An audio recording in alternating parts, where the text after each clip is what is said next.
Mhm. ესე იგი, დღეს ჩვენი სემინარი ეხება ნარცისისტთა ნატამნევები, რომელსაც წარადგენს იოანე ჯიბლაძე, რომელიც არის ილიას სახელმწიფო უნივერსიტეტის ფილოსოფიის მაგისტრი.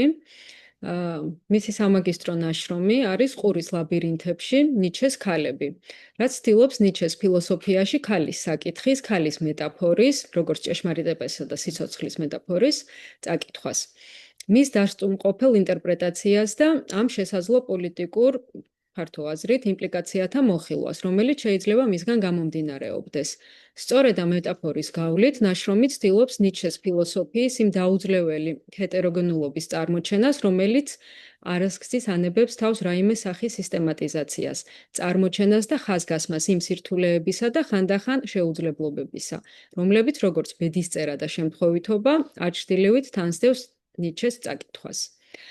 დღეს ჩვენ გვექნება ამ სემინარის პირველი ნაწილი, ხოლო მეორე ნაწილი ჩანიშნულია და გაიმართება 8 დეკემბერს. ძალიან საინტერესო, ჩვენთან ჩემი აზრით ძალიან დიდ კვეთაში არის ჩვენს დარგთან და სიტყვას გადავცემი იოანეს, რომელიც გააგრძელებს დღევანდელი მოხსენების წაყვანას. ხმა იმედია კარგად ისმის, თუ რაიმე ხარვეზი იქნება, შეგიძლიათ, ან რაიმე კითხვა იქნება, ან პირდაპირ ჩაერთოთ, ან მესიჯი მოგწეროთ, მოკლედ დავიწყოს და გავყვეთ დღევანდელ ძალიან საინტერესო შეხვედრას.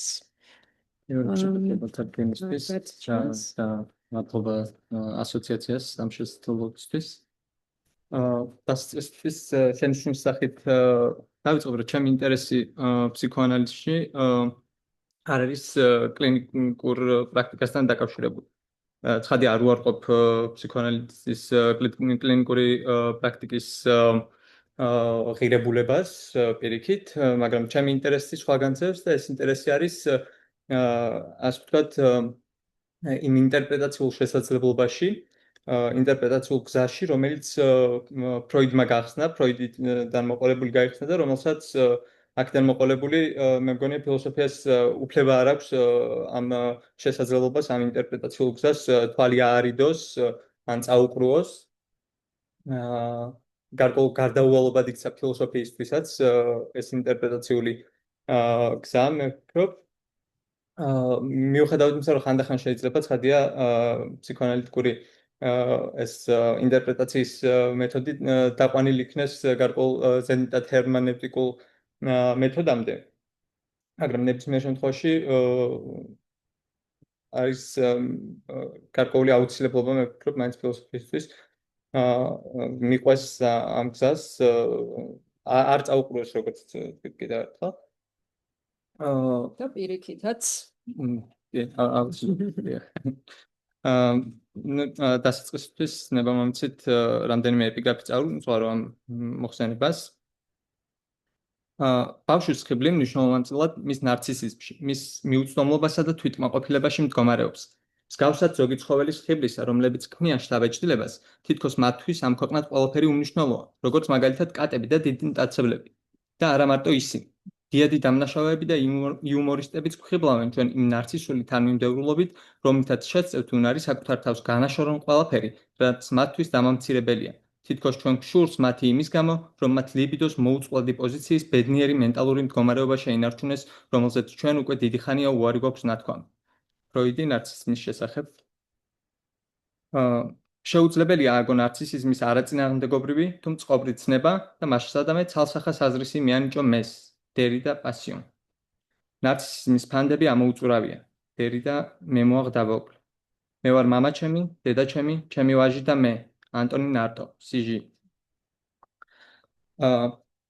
ფროიდის 1814 წელს დაწერილი ტექსტი zur Einführung des Narzissmus, ანუ შესავალი ნარცისიზმისათვის, ან უფრო სიტყვასიტყვით ნარცისიზმის შესავალზე, ნარცისიზმის შესავლისათვის, რომელიც ქართულად რაღაც თარგმნილია როგორც უბრალოდ ნარცისიზმის შესახებ. ეს ტექსტი მცდელობაა, როგორც ამას სათაურიც გვანიშნებს, ერთგვარი შესავლის მოცემისა ნარცისიზმის საკითხისათვის, ან თუმცა კი ამ ტერმინს ფროიდი უკვე იყენებს უფრო ადრეულ ტექსტებშიც, კიდევ უფრო ეს არის მისი ერთგვარი წინათქმა, წარდგენა, ან თუნდაც შემოტანა და დამკვიდრება. მიუხედავად დამკვიდრება.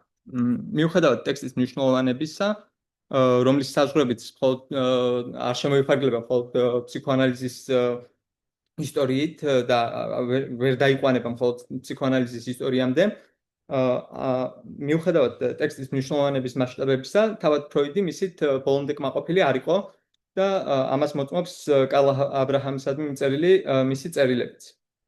ამ ტექსტის შესახებ ფროიდი კარლ აბრაჰამს წერდა, ციტირებ: "ხვალ ნარცისიზმს გამოგიგზავნი, რომელიც რთულად დაიბადა.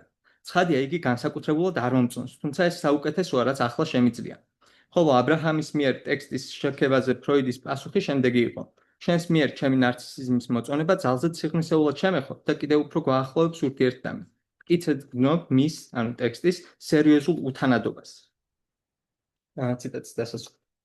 უმნიშვნელო არ იქნებოდა გვეკითხა, უპირველესად ამას სწორედ თავად ფსიქოანალიზი, სწორედ თავად ფროიდი და მისი შრომები გვიმოწმებს, თუ რა იყო ამ უკმაყოფილების მიზეზი, რა აწუხებდა მასში ფროიდს. ამ წუხილისა და უკმაყოფილების უბრალოდ თეორიულობამდე დაყვანა ზედმეტად მარტივი და სულ სწრაფი არ იქნებოდა. ამის საწინააღმდეგოდ იქნებ ამას გარკვეული კავშირი აქვს იმასთან, რასაც სარა კოფმანის წერს ლენინგ მდულაფამში. სახელდობ, რომ ამ ტექსტში ფროიდი ძალზედ რადიკალურ, ამავდროულად თავის მანამდელ და მომდევნო ტექსტებთან განსხვავებულ ბილიკებს კვალავს. საუბრობს ნარცისულ ქალზე, რომელსაც იგი კატებს, ჯიქებს, ტაცებელ ფრინველებსა და თვით დიდ კრიმინალებსა და იუმორისტებსაც კი ადარებს. თვითკმარზე, რომელიც აქ უკვე და ფროიდის სხვა ტექსტებთან კონტრასტში არათუ ნაკლული არ არის და მოშურნე, მაგალითად პენისის ან ფალოსის, არამედ პირიქით ობიექტი შურისა, თავისი ნარცისული თვითკმარობისა და დაუინტერესებლობის, გულგრილობის, ინდიფერენტულობის გამო. და ამასთან აქ ფროიდი ერთგვარ განმასხვავებელ ტოპოლოგიასაც აფუძნებს, რამდენადაც ეს ნარცისული ქალი ამავდროულად მხოლოდ ერთი სახე, ერთი ტიპია ქალისა. ამდენად ყოველივე თქმულის გათვალისწინებით გასაკვირი სულაც არ არის, როცა კოფმანი ერთგვარ ნიჩანურ ობერტონებზეც გვესაუბრება, იმიტომ აქ აშკარად მოისმის ეს ნიჩანური ობერტონები და ობერტონი მაგალითად ნიჩესთან დასტურმყოფელი ქალის ტიპის შესახებ და ასე შემდეგ. მაგრამ ეს ბილიკი ამ კოფმანის მიხედვით არის მტკივნეული ბილიკი. მტკივნეული მამაკაცისთვის და მისი ნარცისიზმისთვის. ამდენად საბოლოოდ ფროიდი მაინც სხვა ბილიკს ირჩევს, იმას, რომელიც მეტად არის თანხმობაში მის სხვა ტექსტებთანაც. იმას, რომელიც მამაკაცის ნარცისიზმს ეფონება გულს. ნარცისული ქალი ფროიდის კალამქვეშ საბოლოოდ დიდი კრიმინალის ნაცვლად ისტერიკოსი აღმოჩნდება. ამდენად იქნებ ამ მოუსვენრობის მიზეზი სწორედ ის არის, რომ ციტირებ კოფმანს, მიიკვლევს რა გზალის ქალის ენიგმაში, ფროიდი ახალი ოიდიპოსი არ ცოდნეს სრულიად თავისი საკუთარი კრიმინალურობისა, თავისი საკუთარი ქალურობისა, ისე იქცევა, თითქოს საქმე კრიმინალთან ჰქონდეს. და იქნებ ის არის ამ მოუსვენრობის მიზეზი, რომ ფროიდისათვის თავისსავე ტექსტში იმასთან გადაწყდომის საფრთხე გამოსჭვევის, რისი დამალულად სურდა, უპირველეს ყოვლისა საკუთარი თავისაგან, რის დამალოსაც ის ემსახურებოდა. საბოლოო ანგარიშით ტექსტი ყოველთვის ლაბირინთია და თავად ავტორიც არასდროსაა დახსნილი მასში დაკარგვის, ანდაც იქ საშიში ქმნილებების აღმოჩენის საფრთხისაგან. ან ამის საწინააღმდეგოდ იქნებ მიზეზი ისაა, რომ კვლავ ციტირებ კოფმანს, მას საქმე იმგვარადაა, თითქოს ფროიდი გადაფარავს თავისი ცოდნის ნაწილს, გამოცანის ერთ ამოხსნას მეორედ, რომ მას არ სურს ამ ენიგმის ამოხსნა, რამდენადაც განსასიცოცხლო აუცილებლობა აქ იმას არ მოითხოვს ერთდროულად, რომ კაცი ცდილობდეს გამოეპასუხოს მსგავს ენიგმას და ამასთან, რომ იგი უძლური იყოს მასზე ჭეშმარიტად გამოპასუხებისა.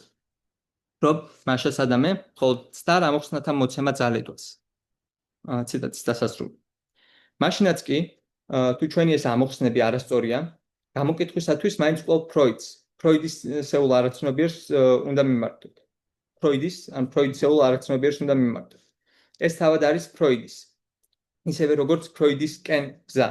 და ფროიდის ეს შეკრთომა, ეს წამიერი აკანკალება, თუ კი მისი საზრისის გაგება გსურს, არ უნდა გადავფაროთ თეორიული საბმით. ამ ტექსტში მისი მოჩვენებითი სიმწყობრისა და თანმიმდევრულობის მიღმა თითქოს იგრძნობა გარკვეული დაძაბულობა, გარკვეული მოუსვენრობა და ფროიდის მცდელობის მიუხედავად წარმოგვიდგეს როგორც აბსოლუტურად ნეიტრალურ მეცნიერების წმინდა ტრანსცენდენტალური სუბიექტი, განყენებული ადამიანური სუბიექტის ზიგმუნდ ფროიდის ადამიანურ ცდუნება მიდრეკილებათაგან მისი მცდელობის მიუხედავად წარმოგვიდგენს როგორც ის, რომლისაც საერთოდ უცხოა რაიმე სახის ტენდენციები, ეს ციტატაა ფროიდისგან, ისე მოჩანს, თითქოს იგი ბოლომდე თავისუფალი არ იყოს გარკვეულ ტენდენციათაგან. შესაძლებელია კი საერთოდ ამგვარი ტენდენციათაგან თავისუფლება. თუ კი ცხადია ამ ტენდენციურობას არ დავიყვანთ უბრალოდ არასინდისიერ მიკერძებულობამ. არ არის ეს ტენდენციები სწორედ ის, რაშიც და რითიც რისი გავლითაც სიცოცხლე საკუთარ თავს ავლენს, არ ნიშნავს ფაქტი, რომ ცოცხლობ ამგვარ ტენდენციებს პარ ექსელანს და მისი უარყოფა, მისი უარისყოფა, უარობა, ფერნაინუნ არ იქნებოდა დამორჩილება მეტაფიზიკურ ფანტაზმაზე ყოვლის თანაბრადხედველი თვალისა, რომლის აბსურდულობაზეც ნიჩემ უკვე მიგვითითა ზნეობის გენეალოგიაზეჩი. არ იქნებოდა დამორჩილება იმპოტენტურ და იმპოტენტთა იდეალზე. დასაწყისიდანვე ტექსტი ერთგვარ პოლემიკაში შედის იუნგთან, იგულისხმება ნარცისიზმის შესახებ ტექსტი. დასაწყისიდანვე ტექსტი ერთგვარ პოლემიკაში შედის იუნგთან, რაც ფროიდის ტექსტებში იშვიათობას არ წარმოადგენს. მის იუნგის მონისთან. და რაც უპირველესად აქ დავის საგანია, არის არა უბრალოდ პოზიციები, არამედ მიდგომები. ფროიდი, როგორც მკაცრი მეცნიერულობის დამცველი, მე-19 საუკუნის ინტელექტუალის შესაფერად, ნაივურ ბანალური პოზიტივიზმისათვის სახასიათოდ ხისტად მიჩნევს ერთმანეთისგან მჭვრეტელობასა და მკაცრ მეცნიერულ დაკვირვებას. სხვები, ამბობს ის, ყველა დანარჩენი იუნგით დაწყებული, მხოლოდ მჭვრეტელობას ეწევიან. მჭვრეტელობით სპეკულატურ, თუ არა სპეკულანტურ თეორიებს აგებენ მაშინ, როცა ფროიდი ამის საპირისპიროდ მხოლოდ ფაქტებს და დაკვირვებებს ეყრდნობა. და თუ კი მის თეორიაში ვხვდებით მჭვრეტელობით სპეკულატურ ასპექტებს, ეს მხოლოდ დაკვირვებათა არასაკმარისობიდან გამომდინარეობს და ისინი მხოლოდ მათ დროებით შევსებას ემსახურება. ეს მჭვრეტელობითი ასპექტები მასთან საძირკველს კი არ წარმოადგენს ნაგებობის, არამედ მხოლოდ სახურავს, რომელიც ადვილად შეიძლება მოიხსნას და ახლით ჩანაცვლეს, ციტირებ ფროიდს, მთელი შენობისათვის ზიანის მიყენების გარეშე. მაგრამ სინამდვილეში ფროიდი ჩვენ კარგად ვიცით, არასდროს იკავებდა თავს მსგავსი მჭვრეტელობითი შევსებებისგან. რომ არ ვახსენოთ, მაგალითად სიამოვნების პრინციპს მიღმა, რომელიც წმინდად მჭვრეტელობითი ნაშრომია. და ამ მიღმაშიც სხვა შორის ასევე ვხვდებით იუნგისა და მისი მონიზმის უარყოფას. და ამჯერად კიდევ უფრო დაბეჯითებით დუალისტური პოზიციიდან, რომელიც უკვე არ არის დუალიზმი მესტოლობსა და სექსუალურ ტოლებს შორის და მათ წინააღმდეგობაზე არ დგას, არამედ დგას სიცოცხლის და სიკვდილის ტოლებს შორის წინააღმდეგობაზე. მაგრამ ამ განსხვავებული პოზიციის მტკიცების საფუძველი არ დგას მჭვრეტელობითი და მეცნიერული დაკვირვებითობის მიდგომათა განსხვავებაში. მას შემდეგ, რაც ფროიდი დოგმატურ გადამწყვეტი ტონით უკუაგდებს იუნგის მონიზმს და მის საპირწონედ დუალიზმის უპირატესობას ამტკიცებს, ყოველივე ამის შემდეგ, იმავე აბზაცში, ზუსტად მომდევნო წინადადებაშივე იგი წერს, ციტირებ: სამწუხაროდ, მეს ანალიზი ისე მცირედით წაიწია წინ, რომ ჩვენთვის ამის მტკიცება ძალზედ რთული იქნება. მეს ლიბიდური ლტოლვები მართლაც და შესაძლოა განსაკუთრებული გზებით უკავშირდებოდეს მეს იმ სხვა ლტოლვებს, რომლებიც ჯერაც უცნობია ჩვენთვის. ჯერ კიდევ მანამ, სანამ ნათელი წარმოდგენა გვექნებოდა ნარცისიზმზე, ფსიქოანალიზში უკვე არსებობდა ვარაუდი, რომ მეს ლტოლვებს თავისკენ ლიბიდური კომპონენტები ჰქონდა მიზიდული. მაგრამ ეს მხოლოდ სათუო შესაძლებლობებია, რომელთაც მოწინააღმდეგენი დიდ ყურადღებას როდი მიაქცევენ. კვლავაც სამწუხაროა, რომ აქამდე ანალიზმა მხოლოდ ლიბიდურ ლტოლვათა წარმოჩენის საშუალება მოგცა. მიუხედავად ამისა, დასკვნა, რომ სხვაგარი არც არსებობს, არ არის ის, რომელსაც ჩვენ მივიღებდით. ციტატის დასასრული. ფროიდის ამ სვლას ლაკარტ პოსტალში ბრწყინვალე დასწერს ჟაკ დერიდა. ციტირებ: ერთგვარი კომპრომისით, რომლის თეატრალური და რიტორიკული ჩახლართულობა სავსებით გაამართლებდა ძალზედ ფაქის ანალიზს, ფროიდი ერთმანეთში აზავებს ბავშვურ სიჯიუტესა და მეცნიერებით გატაცებული ადამიანის ობიექტურობას. ერთი ამბობს, ერთი ნაბიჯით ან ერთი გოჯითაც კი არ დავიხებ უკან, კვლავ გავაგზელებ, ხელახლა დავიწყებ, უპირველეს ყოვლისა კი არა მონიზმს, იუნგი ფოხტ, ვეგ, მაგრამ მეორე აცნობიერებს. მართალია, რომ ამ მომენტისათვის და ეს ძალზედ სამწუხაროა, დუალიზმი, რომლის დათმობასაც არ ვაპირებ, ვერავითარი მეცნიერული დემონსტრაციის ობიექტი ვერ იქნება.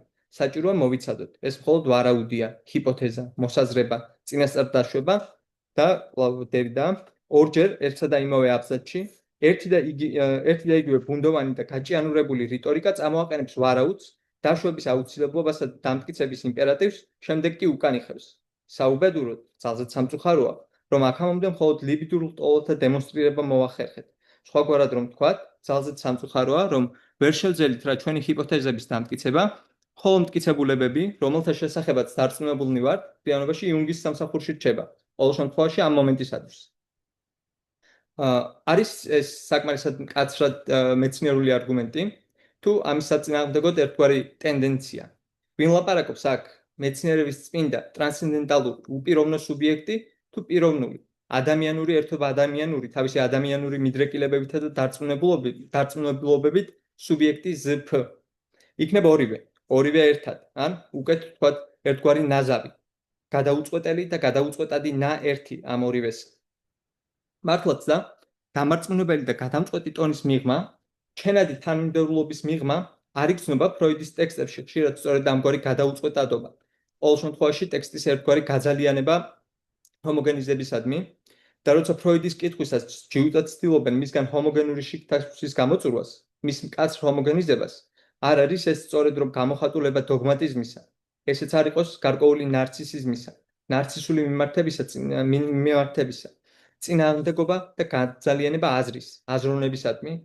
ამ აზრით, ასეთ ვითარებაში, ამგვარად წაკითხული, ფსიქოანალიზი მართლაც აღმოჩნდება მკაცრი მეცნიერება, რასაც ასე ესწრაფოდა თავად ფროიდიც, თავისი ცნობიერი მისწრაფებით ნებისმიერ შემთხვევაში და აღმოჩნდება, რომ იგი, როგორც მეცნიერება, მართლაც არ აზროვნებს. მაგრამ დაუბრუნდეთ ნარცისიზმს, დაშვებით, რომ ის საერთოდ დავტოვეთ. ტექსტის დასაწყისშივე, ფროიდი პირველად ნარცისიზმს განმარტავს, როგორც ერთგვარ ლიბიდურ დამატებას ან შევსებას მეს თვითშენარჩუნების ინსტინქტისადმი. ლიბიდური დამატება ან შევსება, Ergänzung, ამბობს ფროიდი, მაგრამ რას გულისხმობს ეს Ergänzung? ან რატომ არის იგი საჭირო?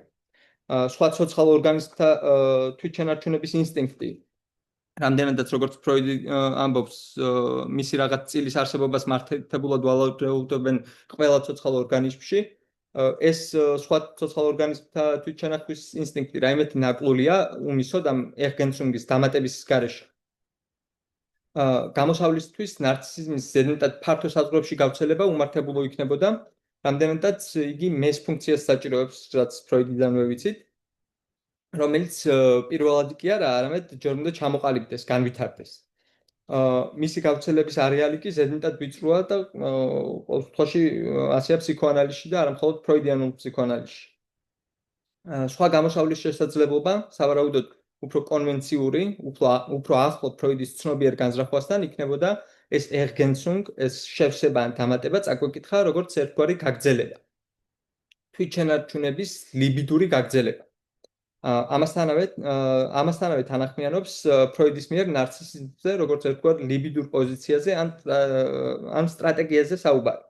ციტირებ ფროიდს, როგორც ყველასთვის ცნობილი და სავსებით გასაგებია, ან თვითცხადი უფრო selbstverständlich, ადამიანი, რომელსაც ორგანული სენი ან უსიამოვნო გრძნობები აწუხებს, კარგავს ინტერესს გარკვეულ სამყაროს ობიექტებისადმი. რადგან ისინი მის ტკივილთან დამოკიდებულებაში არ იმყოფებიან. უფრო ზუსტი დაკვირვება გვაჩვენებს, რომ ის ლიბიდურ ინტერესსაც კარგავს სანამ იტანჯება. იგი წყვეტს სიყვარულს. ამ ფაქტის ბანალურობამ ხელი არ უნდა შეგვიშალოს აღწეროთ, ან დედანში übersetzung, ან თარგმნოთ იგი ლიბიდოს თეორიის ტერმინოლოგიის გამოყენებით. ასეთ შემთხვევაში ჩვენ ვიტყოდით, ავადმყოფი ახდენს საკუთარი ლიბიდოს ფოკუსირებას ეგოზე, ან მეზე. ართმევს რამას ობიექტს, რათა გამოჯანმრთელების შემდეგ კვლავ დაუბრუნოს. ვილჰელმ ბუში მოგვითხრობს პოეტის შესახებ, რომელსაც კბილის ტკიოდა. სული გვერდითა კბილის უკიდურესად ვიწრო ღრმულში ბინადრობს. ციტატის დასასრული. ამდენად, როგორც თვითშენარჩუნებისკენ ტოლვის ლიბიდური გაგრძელება, გარკვეულ პირობებში ლიბიდო შესაძლებელია მოიხსნას გარეგანი სამყაროდან, ობიექტიდან და უკმობრუნდეს. შინ, მეში. ოდნავ მოგვიანებით, ამას უფრო დეტალურად მივუბრუნდებით, მაგრამ კი სხვა ბილიკს დავადგეთ.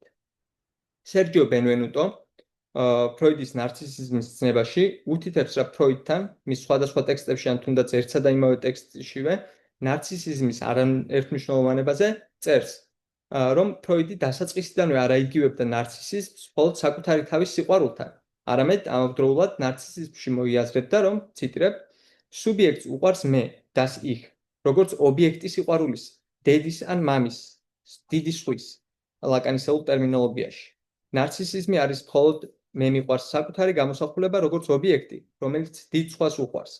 ამდენად ფროიდისთვის თავისადმი ჩვენი ნარცისული სიყვარული არასდროსაა ბუნებრივი ან პირველადი, ციტატის დასასრული. არის კი ეს ცხადი. ბენვენუტო კვლავ მოიხმობს ნარცისიზმის განმარტების არაერთმნიშვნელოვანებასა და ორაზროვნებას. ფროიდი მას ხანდახან აღწერს როგორც პირველყოფილ ლიბიდურ პოზიციაში ჩაფესულ ავტომატურ რეაქციას, მაგალითად ლიბიდოს მეში უკუქცევა და ასე შემდეგ. მაგრამ ამავდროულად ამას ხაზს უსვამ და დასაწყისიდანვე წერს ბენვენუტო, ეს ბენვენუტოს სიტყვებია, მაგრამ ამავდროულად ისე თითქოს საწინააღმდეგო განმარტების მაგალითს გვიჩვენებდეს. ამავდროულად და დასაწყისიდანვე ფროიდი ნარცისულ მიმართებას აღწერს როგორც დიდი სხვის სიყვარულსა და სურვილში გაუცხოებას. ჩვენ არ გვიყვარს საკუთარი თავი, ესეც ბენვენუტოა, რათა დაზიანებისაგან დავიცვათ საკუთარი სხეული, არამედ იმიტომ, რომ დასაწყისიდანვე გადაწუცებულნი ვართ დიდი სხვის სიყვარულის მიერ, რომელსაც არ სურს რამე დაგვიშავდეს. ჩვენ ზრუნავთ საკუთარ თავზე, რადგან სხვას ვუყვარვართ. ციტატის დასასრული. მაგრამ არის კი ეს ორი მაგალითი მართლაც ურთიერთდაპირისპირებული და შეუთავსებადი. განა მეორე მაგალითი სრულად არ გადასანაცვლავს და მოინელებს, ვინმე შეიძლება ეთქვა სწორედ საამისოდაც ამოხმობილიო. არ გადასანაცვლავს და მოინელებს ყოველგვარი ნარჩენის დაუტოვებლად პირველ მაგალითს. მთელი მისი სიგრძე სიგანით, მას სადღა ახსენებული არაერთმნიშვნელოვანება.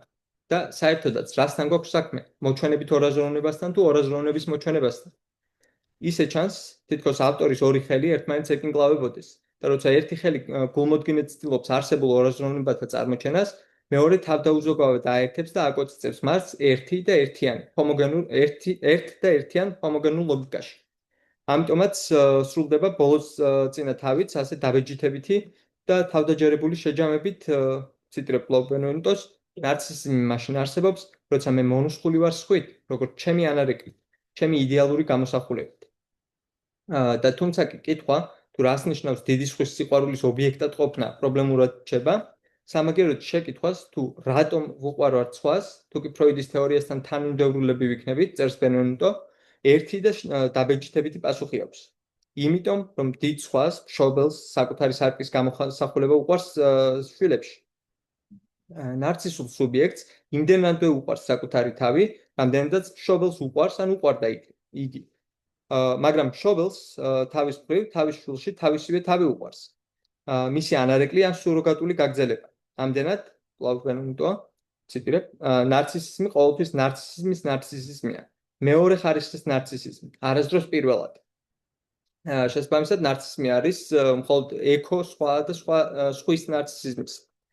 მაგრამ ეს ამგვარი ცნება ცხადია განწირულია ცუდ უსასრულობაში რეგრესირებისთვის.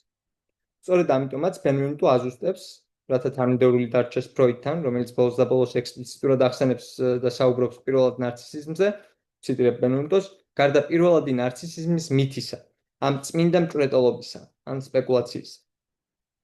ციტატის დასასრული. არის კი ეს ცხადი, თვით ცხადი. ნებისმიერ შემთხვევაში არის ეს ერთადერთი შესაძლო წაკითხვა. ამის უარუყოფლად ვეცადოთ სხვა და სხვაგვარ წაკითხვას. ნარცისიზმის შესწავლის ერთ-ერთ გზად ნარცისიზმის შესწავლის ერთ-ერთ გზად ფროიდი ეროტიკულ ცხოვრებას და ქალებსა და მამაკაცებს შორის მის მრავლობით განსხვავებას სახავს. თუმცა, რამდენიმე აბზაცის მოშორებით, იგი თავადვე რამდენჯერმე აღნიშნავს, თუ რაოდენ არის ეს მხოლოდ ერთგვარი ხისტი განზოგადება. და ციტირებ ფროიდს, ისევე, როგორც თავდაპირველად ობიექტ ლიბიდო, ჩვენი დაკვირვებისაგან მალავდა მე ლიბიდოს, სწორედ ასევე ჩვენ თავდაპირველად შევნიშნეთ ობიექტის არჩევის შესახებ, რომ ჩვილი, ისევე როგორც მოზარდი, თავის სექსუალურ ობიექტს დაკმაყოფილების გამოცდილებისაგან იღებს. პირველად ციტატის დასასრული. პირველად ავტოეროტულ დაკმაყოფილებებს ფროიდი აქ კვლავ თვითჩენარჩუნების, თვითგადარჩენის ფუნქციასთან აკავშირებს. და ამდენად სექსუალური სურვილი, ესეც ფროიდია, სექსუალური სურვილი თავიდან ერთიანდება მეს სურვილის დაკმაყოფილებასთან და მხოლოდ მოგვიანებით იძენს დამოუკიდებლობას. მაგრამ ამ შეჭიდულობის კვალი აქ არ წყდება და იმაში ცვლინდება, რომ მომლელკვებავი პიროვნება, იქნება ეს დედა თუ მისი სუროგატი, მის პირველ უადრეს სექსუალურ ობიექტსაც წარმოადგენს. მაგრამ ობიექტის არჩევის ამ ტიპის, რომელსაც ნარცისი ყრდნობით ტიპს, Anlehnungstypus უწოდებს, პარალელურად ამ ტიპის პარალელურად ფსიქოანალიზის სხვა ტიპსაც აწყდება, რომელთან გადაწყობასაც იგი სრულიად არ მოელოდა და რომელიც ყველაზე ცხადად ჩანს პერვერტებსა და ჰომოსექსუალებში, წერს ფროიდი. აქ სიყვარულის ობიექტის მოგვიანო არჩევა არა დედის სახის მიხედვით ხდება, სახის მიხედვით ხდება, არამედ საკუთარის. კვლავ ციტირებ, როგორც ჩანს, ისინი სიყვარულის ობიექტში საკუთარ თავს ეძებენ. ან უფრო ზუსტად საკუთარ თავს ეძებენ როგორც სიყვარულის ობიექტს, als Liebesobjekt. ობიექტის არჩევის ამ ტიპს ნარცისული უნდა ვუწოდოთ. სწორედ ეს დაკვირვებაა მთავარი საბაბი და მოტივი ნარცისიზმის ჰიპოთეზის. თუმცა ეს არ გულისხმობს, რომ ადამიანი ობიექტის არჩევის ტიპის მიხედვით ორ მკვეთრად განსხვავებულ ჯგუფებად იყოფიან. ყოველ ინდივიდში ორივე ტიპია სახეზე, განსხვავება მხოლოდ ხარისხობრივია. ჩვენ ვამბობთ, წერს ფროიდი, რომ ადამიანს თავდაპირველად ორი სექსუალური ობიექტი გააჩნია, საკუთარი თავი და მისი აღმზრდელი ქალი. თუმცა კი ფროიდი წერს ქალი, მაგრამ თავად მისივე თეორიისადმი თანმიმდევრულობა აუცილებელს ხდის დავაზუსტოთ, რომ პრინციპულად და de iure არავითარი აუცილებლობა არ არის იგი ქალი იყოს. მეტიც სრულიად დასაშვებია იგი ადამიანიც კი არ იყოს. ცოტა სახუმაროდ რომ ვთქვათ, მაუგლის პირველი სიყვარულის ობიექტი ძუნგელი უნდა ყოფილიყო და არა ქალი. და თუ კი საბოლოოდ მაუგლი ქალს ირთავს სოლად, უპრიანი იქნება ამის მიზეზის კვალი ობიექტის არჩევის ნარცისულ ტიპში ვეძიოთ, რამდენადაც იგი სწორედ მისივე გამოსახულების მომგვანია და არა მგლისა. მეტი სერიოზულობით, თუ კი აქ ფროიდი ქალს ახსენებს, ეს მხოლოდ de facto არსებული კულტურული წესრიგით ნაკარნახევად უნდა მივიჩნიოთ და არა ესენციალურად, რაიმე სახის უნივერსალია. სწორედ ამას მოყვება პასაჟი, სადაც ფროიდი ცდილობს გვაჩვენოს ობიექტის არჩევის ტიპთან დაკავშირებული ფუნდამენტური განსხვავებები ქალებსა და მამაკაცებს შორის. Anlehnungstypus-ის, ანუ ყრდნობითი ტიპის შესაბამისად, ობიექტის სიყვარული მამაკაცებისთვისაა დამახასიათებელი, წერს ფროიდი. მაგრამ მხოლოდ ერთი გვერდის დაშორებით ცდილობს ამ ესენციალიზების საფრთხის განდიდებას, მას შემდეგ, რაც მისგან ქალის დამცრობის ყოველგვარ ტენდენციას უარყოფს, იგი ამგვარ ტიპს უკვე მამაკაცურ ტიპს უწოდებს, თუმცა იქვე გამოთქვამს მზადყოფნას აღიაროს, რომ მრავალი ქალი არსებობს, ვისაც ობიექტი ამგვარი მამაკაცური ტიპის შესაფერისად უყვარს და მისი სექსუალური გადამეტფასებაც ამ ტიპის შესაბამისად ახასიათებს. ამის გათვალისწინებით უაზრო არ იქნებოდა დაშვება, რომ აქ განსხვავება ქალსა და მამაკაცს, ან ქალურსა და მამაკაცურს შორის უთითებს რაღაც უფრო პირველად განსხვავებას, ვიდრე მათ შორის განსხვავება, მათ შორის სქესობრივი განსხვავება, ვიდრე სქესობრივი განსხვავება თავისთავად. რაღაც ისეთი, რომლის გარეშე თვით ვერავით არის სქესობრივი განსხვავება, როგორც ასეთი ვერ იარსებებდა. ნებისმიერ შემთხვევაში, ყრდნობითი ტიპის შესაბამისად, ობიექტის სიყვარული მამაკაცისთვისაა დამახასიათებელი და მასში ვლინდება ობიექტის ისეთი განსაცვიფრებელი გადამეტფასება, რომელიც სავარაუდოდ ბავშვის თავდაპირველი ნარცისიზმიდან იღებს სათავეს და ამ ნარცისიზმის სექსუალურ ობიექტზე გადატანას ასახავს. ამგვარ გადატანას, რომელიც ეს ფროიდის ციტატა იყო, ამგვარ გადატანას, რომელიც შეყვარებულობის მდგომარეობასა და ნებებს აქეზებს და რომელიც ნევროზს ჩამოჰგავს, სიყვარულის ობიექტის სასარგებლოდ მეს ლიბიდოსაგან გაღარიბებისა და გახარჯვის ეფექტი აქვს. ამ გაღარიბების, ლიბიდოსგან გაღარიბების და გახარჯვის ეფექტის კარგი მაგალითს ვაწყდებით გიორგი მაისურაძის შეყვარებულობის 5 კანონში მაგალითად. ამის საპირისპიროდ ქალური ტიპის განვითარება განსხვავებულია. ქალის უფრო ხშირი და სავარაუდოდ უფრო სუფთა და ნამდვილი, წერს ფროიდი, ამ უფრო სუფთა და ნამდვილი ტიპის შემთხვევაში ყმაწვილობაში სქესობრივ ორგანოთა განვითარებასთან ერთად პირველადი ნარცისიზმი ძლიერდება და ხელს უშლის ყრდნობითი ტიპის განვითარებას. ასეთ ქალს აკრძალულიც უყვარდეს ობიექტი და ამის არც მოთხოვნილება გააჩნია. მას მხოლოდ სურს თავად იყოს სხვისი სიყვარულის ობიექტი. ხისტად თუ ვიტყვით, წერს ფროიდი, მათ მხოლოდ თავიანთი თავი უყვართ ისეთივე ინტენსივობით, როგორც მამაკაცებს უყვართ ისინი. ქალების ასეთი ტიპის მნიშვნელობა ფროიდი ისევ, ქალების ასეთი ტიპის მნიშვნელობა ადამიანთა ეროტიულ ცხოვრებაში ძალიან დიდია. ასეთი ქალი იყო მაგალითად თვითონ ფროიდის ცხოვრებაში ლუანდრიას სალომე მაგალითად. ასეთი ქალები ვაგრძელებ ციტირებას, ასეთი ქალები ყველაზე მეტად იზიდავენ მამაკაცებს არა მხოლოდ ესთეტური მოტივებიდან გამომდინარე, რადგან ჩვეულებრივ ისინი განსაკუთრებული სილამაზით გამოირჩევიან, არამედ საინტერესო ფსიქოლოგიური კონსტელაციის მიზეზითაც. რთული არ არის იმის შენიშვნა, რომ რომელიმე პიროვნების ნარცისიზმი, როგორც ჩანს, უკიდურესად იზიდავს სხვა ტიპის იმ ადამიანებს, ვინც სრული მოცულობით უარყოს საკუთარი ნარცისიზმის განცდა და ობიექტისადმი სიყვარულისაკენ ისწრაფვიან. ბავშვის ხიბლი მნიშვნელოვანწილად მის ნარცისიზმში, მის მიუწვდომობასა და თვითკმაყოფილებაში მდგომარეობს, მსგავსად ზოგი ცხოველის ხიბლისა, რომლებიც ქმნიან შთაბეჭდილებას, თითქოს მათთვის ამ ქვეყნად ყველაფერი უმნიშვნელოა, როგორც მაგალითად კატები და დიდი მტაცებლები, და არა მარტო ისინი. დიადი დამნაშავეები და იუმორისტებიც ხიბლავენ ჩვენ იმ ნარცისული თანმიმდევრულობით, რომლითაც შესწევთ უნარი საკუთარ თავს განაშორონ ყველაფერი, რაც მათთვის დამამცირებელია. თითქოს ჩვენ გსურს მათი იმის გამო, რომ მათ ლიბიდოს მოუწყვლადი პოზიციის ბედნიერი მენტალური მდგომარეობა შეინარჩუნეს, რომელზეც ჩვენ უკვე დიდი ხანია უარი გვაქვს ნათქვამ. ციტატის დასასრული. ასეთი ნარცისული ქალი თვითკმარია, თვითკმაყოფილი, სიტყვის ყველაზე დადებითი გაგებით. იგი არ არის ნაკლული და ამდენად არც შურის საფუძველი აქვს, მაგალითად როგორც პენისის შურის ან ამ შემდეგ. არამედ პირიქით, მამაკაცები, ჩვენ წერს ფროიდი, არიან ისინი, ვისაც მათი შურთ, მათი მოუწყვლად, მიუვალი, შეუვალი და ხელთუხლებელი ლიბიდური პოზიციისა. ისინი ფლობენ იმას, რაც სხვათათვის დაკარგული სამოთხეა. ეს არის გზა, რომელსაც ფროიდი ხსნის, მაგრამ მაშინვე, რაც მის შემთხვევაში იშვიათობა არ არის ხოლმე, თითქოს უკან იხევს, თითქოს სხვა გზას ირჩევს. მომდევნო აბზაცში იგი საჭიროდ თვლის მიუთითოს, რომ ქალთა სასიყვარულო ცხოვრების აღწერისას შორს არის ყოველგვარი ტენდენციებისგან დაამცროს ქალი. მაგრამ რა არის ამ აღწერაში დამამცირებელი? რატომ უნდა იყოს ქალის ეს სახე, ეს ტიპი, რომელიც ნიჩიანური დასტურყოფელი ქალის ფიგურებს გამოიხმობს დამამცირებელი? ციტირებს სანდრა კოფმანს, რისი სახელით ძალუძს ქალის ნარცისიზმს მისი დამცირება? რისი სახელით, თუ არა გარკვეული ეთიკისა, რომელიც ნარცისიზმს ეგოიზმთან აიგივებს, რომელიც უნდა დაიწლიოს და არა მხოლოდ იმიტომ, რომ იგი ფიქსაცია ან რეგრესია იქნებოდა ინფანტილურ ლიბიდურ სტადიაზე.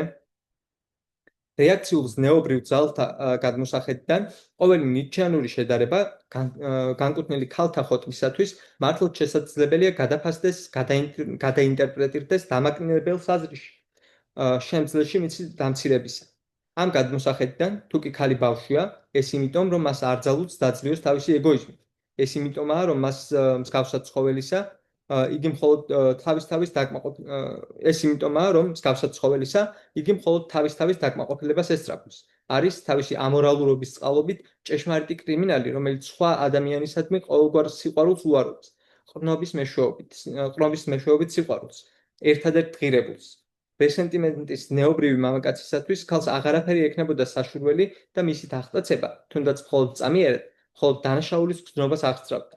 ამგვარად წერტილის დასმით იმაზე, რაც შეიძლებოდა გვანებოდა ნიჩესა თუ ლუანდრიას სალომეს თანამძრახველობას, ელდანაკრავივით ამ წარნტაცი უნჰაიმლიხ ორეულის წინაშე, იმის ხელახალი გამოჩენის წინაშე, რაზეც ფიქრობდა, რომ თავის თავში უკვე დაძლია ნარცისიზმი და ქალურობა, ტექსტის ამ შემოbrunების წერტილში ფროიდი თავქვით მოგლეჯილი მოკურცხლავს, ისე როგორც გენუაში, როდესაც იგი რომელიღაც ჩიხის შესახვევში განმეორებითად ეჩეხებოდა მეძავებს, სწორედ რომელთა არიდებასაც იშურვიდა.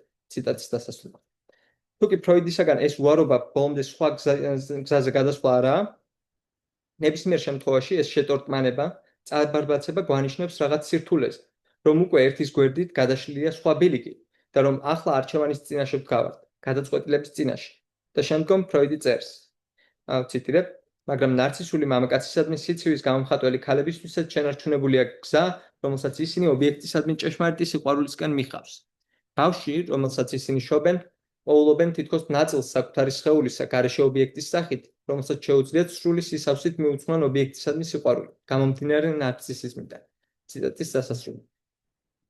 ამის გავლით შეგვიძლია საფუძვლიანი ეჭვი გქონიოთ, ხომ არ არის ყოველი აწეული წარბი, ვინმეს მიერ შვილის ყოლის სურვილზე უარის, ან შვილის არ ყოლის სურვილის განცხადებას რომ შეეგებება ხოლმე, სწორედ რომ გამოხატულება შურისა შენარჩუნებული პირველადი ნარცისიზმის, მოუწყვლადი ლიბიდური პოზიციის მიმართ.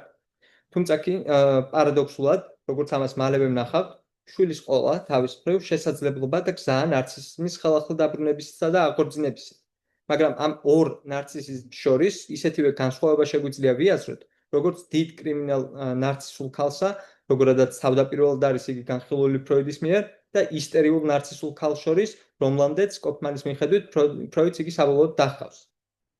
კვლავ ციტირებ კოფმანს და თუ კი ფროიდს თავის გამოკვლევებში ამგვარად ძალუძს გარდაქმნას ქალები ისტერიკოსებად, უარობს რა ყოველგვარ მჭვრეტელობას, მიმართავს რა, როგორც იგი ამბობს, მხოლოდ დაკვირვებას, ეს იმიტომ, რომ მთელი ისტორიის განმავლობაში ქალთა უმრავლესობა მართლაც მხოლოდ მამაკაცთა თანამზრახველებს წარმოადგენდა.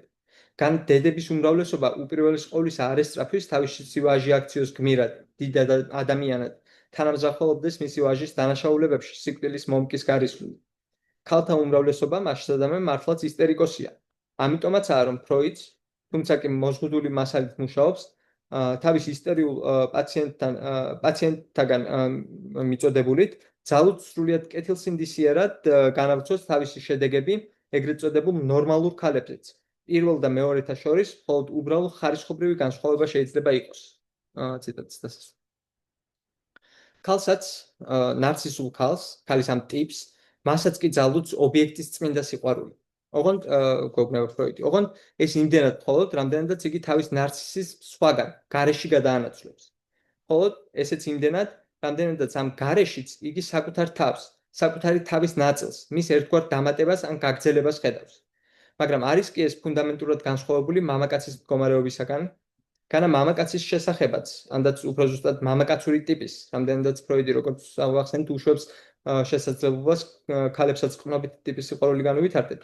განა მამაკაცური ტიპის შესახებაც, რომელსაც ობიექტის წმინდა სიყვარული ძალუძს, ყნობითი ტიპის შესაბამისად, ფროიდი სწორედ იმას არ წერს, რომ ისინი ამას სწორედ თავიანთი ნარცისიზმის ობიექტის სასარგებლოდ დათმობით აღწევენ. განა გადამეტფასება, რომელიც ყნობითი ტიპის სიყვარულში ობიექტზე გადაიტანება, უპირველესად სწორედ ნარცისიზმის გამოვლინება და ნიშანი არაა. გვაქვს კი აქ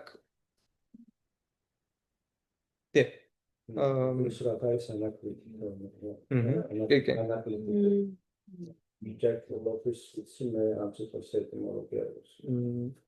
ხო, ქართულად არის რატომღაც საყდენი ტიპი, რაც არ გამოხატავს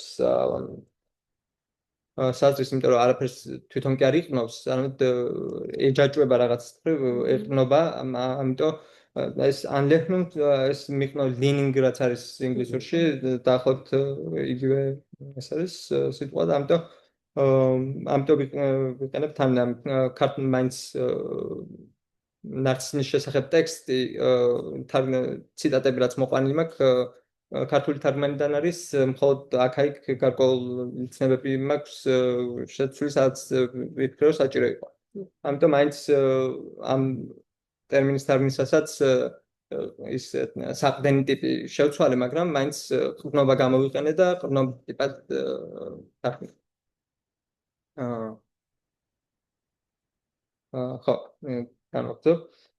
განა მამაკაცური ტიპის შესახებაც, რომელსაც ობიექტის წმინდა სიყვარული ძალუძს, ყრნობითი ტიპის შესაბამისად. ფროიდი სწორედ იმას არ წერს, რომ ისინი ამას სწორედ თავიანთი ნარცისიზმის ობიექტის სასარგებლოდ დათმობით აღწევენ. განა გადამეტფასება, რომელიც ყრნობითი ტიპის სიყვარულში ობიექტზე გადაიტანება, უპირველესად სწორედ ნარცისიზმის გამოვლინება და ნიშანი არაა. გვაქვს კი აქ ამდენად არსობრივი განსხვავება, თუ მხოლოდ ხარისხობრივი. მე ლიბიდოსა და ობიექტ ლიბიდოს შორის ანტითეზურობაზე თავად ფროიდი არ წერს, რომ რაც უფრო მეტადაა გამოყენებული ერთი, მით უფრო ღარიბდება და ილევა მეორე და რომ, ციტირებ ფროიდს, ობიექტ ლიბიდოს განვითარების უმაღლეს ფასად ჩვენ შეყვარებულობის მდგომარეობა გვეჩვენება, რომელსაც ჭვრეთ, როგორც საკუთარი პიროვნების უარყოფას ობიექტის სიყვარულის შედეგად, რის საპირისპირო მხარეს პარანოიკის ფანტაზია ან შინაგანი აღქმა წარმოადგენს სამყაროს დასასრულის შესახებ. ციტატის დასასრული. მაგრამ თუ კი ისინი ამგვარად წარმოდგენადი არიან ერთ ძაფზე, თავიანთი ექსტრემალური წერტილებით, როგორც სხვადასხვა ბოლო ამ ერთ და იგივე ძაფისა, მაშინ რამდენად დიდი განსხვავებაც არ უნდა იყოს მათ შორის და ამ განსხვავების უარყოფა ოდნავადაც არ გსურს შინაარსობრივად ჭყალებში და თავის შედეგებით, როგორ განსხვავებულიც არ უნდა იყვნენ ეგო და ობიექტ ლიბიდოები ურთიერთთაგან, შეგვიძლია კი მათ შორის არსობრივ განსხვავებაზე საუბარი. თვით ფროიდისავე წამოყენებული სურათი სწორედ იმას არ გვანიშნებს, რომ ეს განსხვავება მხოლოდ ხარისხობრივია, რომ ყოველი სიყვარული ნებისმიერ შემთხვევაში სწორედ ნარცისიზმიდან არის ამოზრდილი, რომ სწორედ ნარცისიზმი წარმოადგენს მის თავდაპირველ ნავსაყუდელს, სანამ მოგვიანებით იგი სხვადასხვა მიმართულებას შეიძენდეს. სიყვარული ყოველთვის ნარცისულია. სიყვარულის წყარო ყოველთვის ნარცისიზმიდან ჩქებს და თუ ასეა, მაშ ძლებს დანარჩუნდება კი ფროიდის ჯიუტად და განუწყვეტლივ დეკლარირებული და პროკლამირებული დუალიზმი. მეორე თავის ბოლოსკენ ფროიდი ობიექტის არჩევის შესაძლო გზების ერთგვარ სქემას გვთავაზობს. გიყვარს პირველი ნარცისული ტიპის შესაბამისად a ის რასაც წარმოადგენ, ანუ საკუთარი თავი, b ის რასაც ადრე წარმოადგენდი, g ის რადაც გინდოდა რომ ქცეულიყავი, d პიროვნება რომელიც შენს ნაწილს წარმოადგენდა და მეორე ყნობითი ტიპის მიხედვით a გამზრდელი ქალი და b მცველი მამაკაცი და მთელი რიგი მომავალში მისი შემცველებიც. ეს გოგოს შემთხვევაში მეორე, მეორე არის ყნობითი ტიპის მამაკაცური ტიპის შემთხვევა, პირველი არის ნარცისული სტრუქტურის შემთხვევა. უკაცრავად რო გაიმეოროთ? დიახ, ახლა ესე ორი ტიპია გამოყოფილი, ერთი მხრივ ნარცისული ტიპი და მეორე მხრივ ყნობითი ტიპი. ნარცისულ ტიპში შედის ეს სიყვარული იმის, რასაც ახლა წარმოადგენ, ან რასაც ადრე წარმოადგენდი, ან შენ თავის შესახებ გეგმას, ასე ვთქვათ, შენს მომავალ თავს, რაღაც იდეალს, რომელადაც გინდა ქცევა და ან მეოთხე არის ეს შვილის პიროვნება, რომელიც შენს ნაწილს წარმოადგენდა. და ყნობითი ტიპის შესაბამისად არის ერთი მხრივ გიყვარს ან განძდელი ქალი, ან მცველი მამაკაცი და ან დედის ხატი, ან მამის ხატი და ასე შემდეგ. ხო, შესაბამისად ბიჭის და გოგოს შემთხვევაში იგულისხმება ეს დედის. ხო. სწორედ ეს სქემაც, რომელიც ჯიქურ ცდილობს კვლავ ობიექტისადმი სიყვარულის ორ განსხვავებულ ტიპად წარმოჩენას, როგორც ნახეთ ფროიდი ასახელებს ნარცისული ტიპი და მეორე ყნობითი ტიპს ეძახს, ხო? და რომელიც ჯიქურ ცდილობს სიყვარულის ორ განსხვავებულ ტიპად წარმოჩენას, მართლაც რამდენად დიდი განსხვავებაც არ უნდა იყოს ამ ტიპთა შორის, უსათითოდ აჩენს ეს სქემა თვითონ კითხვებს დუალიზმის საფუძვლიანობის შესახებ, ამ საფუძვლიანობის შესახებ. რამდენად განსხვავებულიც არ უნდა იყვნენ ერთმანეთისგან ეს ტიპები, ვიმეორებ, განვინმე შეიძლება ეჭვი შეეპაროს მომლელი, მოალერსე, შენს გამოკვებაზე მზრუნავი ქალისადმი ან დამცველი მამაკაცისადმი სიყვარულის ნარცისულ საფუძვლებში. კან ამ ტიპის სიყვარულის სქემაში როგორადაც არ უნდა დისტანცირდებოდეს იგი ნარცისული ტიპისაგან. რაიმე გზით შეიძლება დასკუტომოდა ნარცისულობას, ნარცისულ ხასიათს, ნარცისულ საფუძვლებს. ცხადია ამ ორ ნარცისიზმს შორის არის განსხვავება, მაგრამ მაინც შეგვიძლია ვთქვათ, რომ რომელიმე ერთი ნარცისულია და მეორე არ არის ნარცისული. შესაძლებელია კი ფროიდს ეს ყურადღებიდან გამოყარდა, რაიმეს თვალი აეხუა მისთვის. ზნეობრივ პრინციპებს, მაგალითად, სიყვარულის უანგარობას რომ უძღვნის პოემებს და ხოტბას ასხამს, იქნებ. მაგრამ თავად ფროიდი არ არის, რომელიც ნარცისიზმს შივე. არამხოლოდ ერთგვარად ანორმალიზებს ნარცისიზმს, ზნეობისაგან ასე ხშირად დაძრახულს, ტექსტის საწყისავე გვერდებში. პირვანდელობაში მისი უნივერსალიზებით, არამედ მეტიც მოგვიანებით, თავად ფროიდი არ არის სწორედ ამ სქემის მომდევნო აბზაცშივე, ტრადიციულად ყველაზე უანგაროდ მიჩნეულ სიყვარულს, ზნეობრივად ყველაზე ამაღლებულს, მშობლის სიყვარულს შვილისადმი ნარცისიზმს რომ უქვემდებარებს, ციტირებ ფროიდს, თუ შვილების მიმართ მოალერსე მშობლების კარგ დამოკიდებულებას დავაკვირდებით, შეუძლებელია მასში არ შევნიშნოთ დიდი ხნის წინ მიტოვებული საკუთარი ნარცისიზმის აღდგენა და აღორძინება.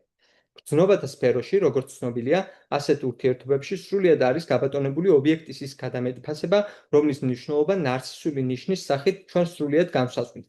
ასე მაგალითად, არსებობს აკვიეტებული მოთხოვნილება ბავშვს მიეწეროს ყველა სახის სრულყოფილება, რისი საფუძველი უფრო ხიზელი განხილვისას არ არსებობს და დაფარულ და დავიწყებულ იქნას მისი ყველა ნაკლი, რაც არის კიდეც კავშირში ბავშვური სექსუალობის უარყოფასთან. His Majesty the Baby, მისი უდიდებულება ბავშვი, ის არის, რადგან ოდესღაც მშობლები მიიჩნევდნენ საკუთარ თავს. მან უნდა განასახიეროს მშობელთა აუსრულებელი სურვილები, მამის ნაცვლად იქცეს დიდ კაცად, გმირად, ცოლად გაჰყოს უფლისწულს დედის დაგვიანებული დაჯილდოებისთვის.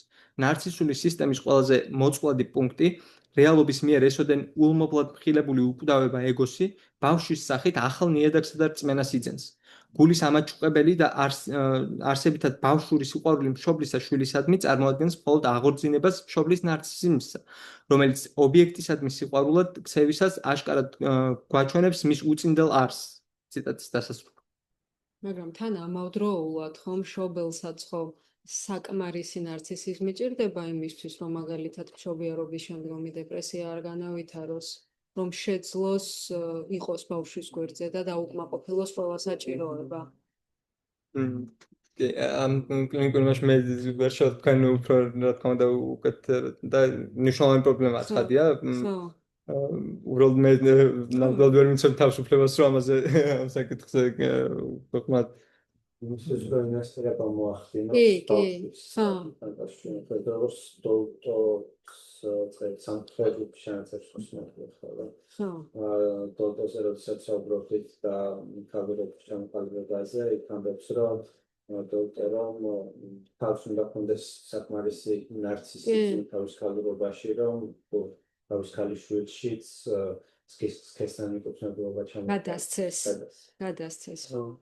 კი, მაგრამ აქაც ისევ კითხვა შეიძლება გასცეს რომელ ნარცისიზმზე საუბარი.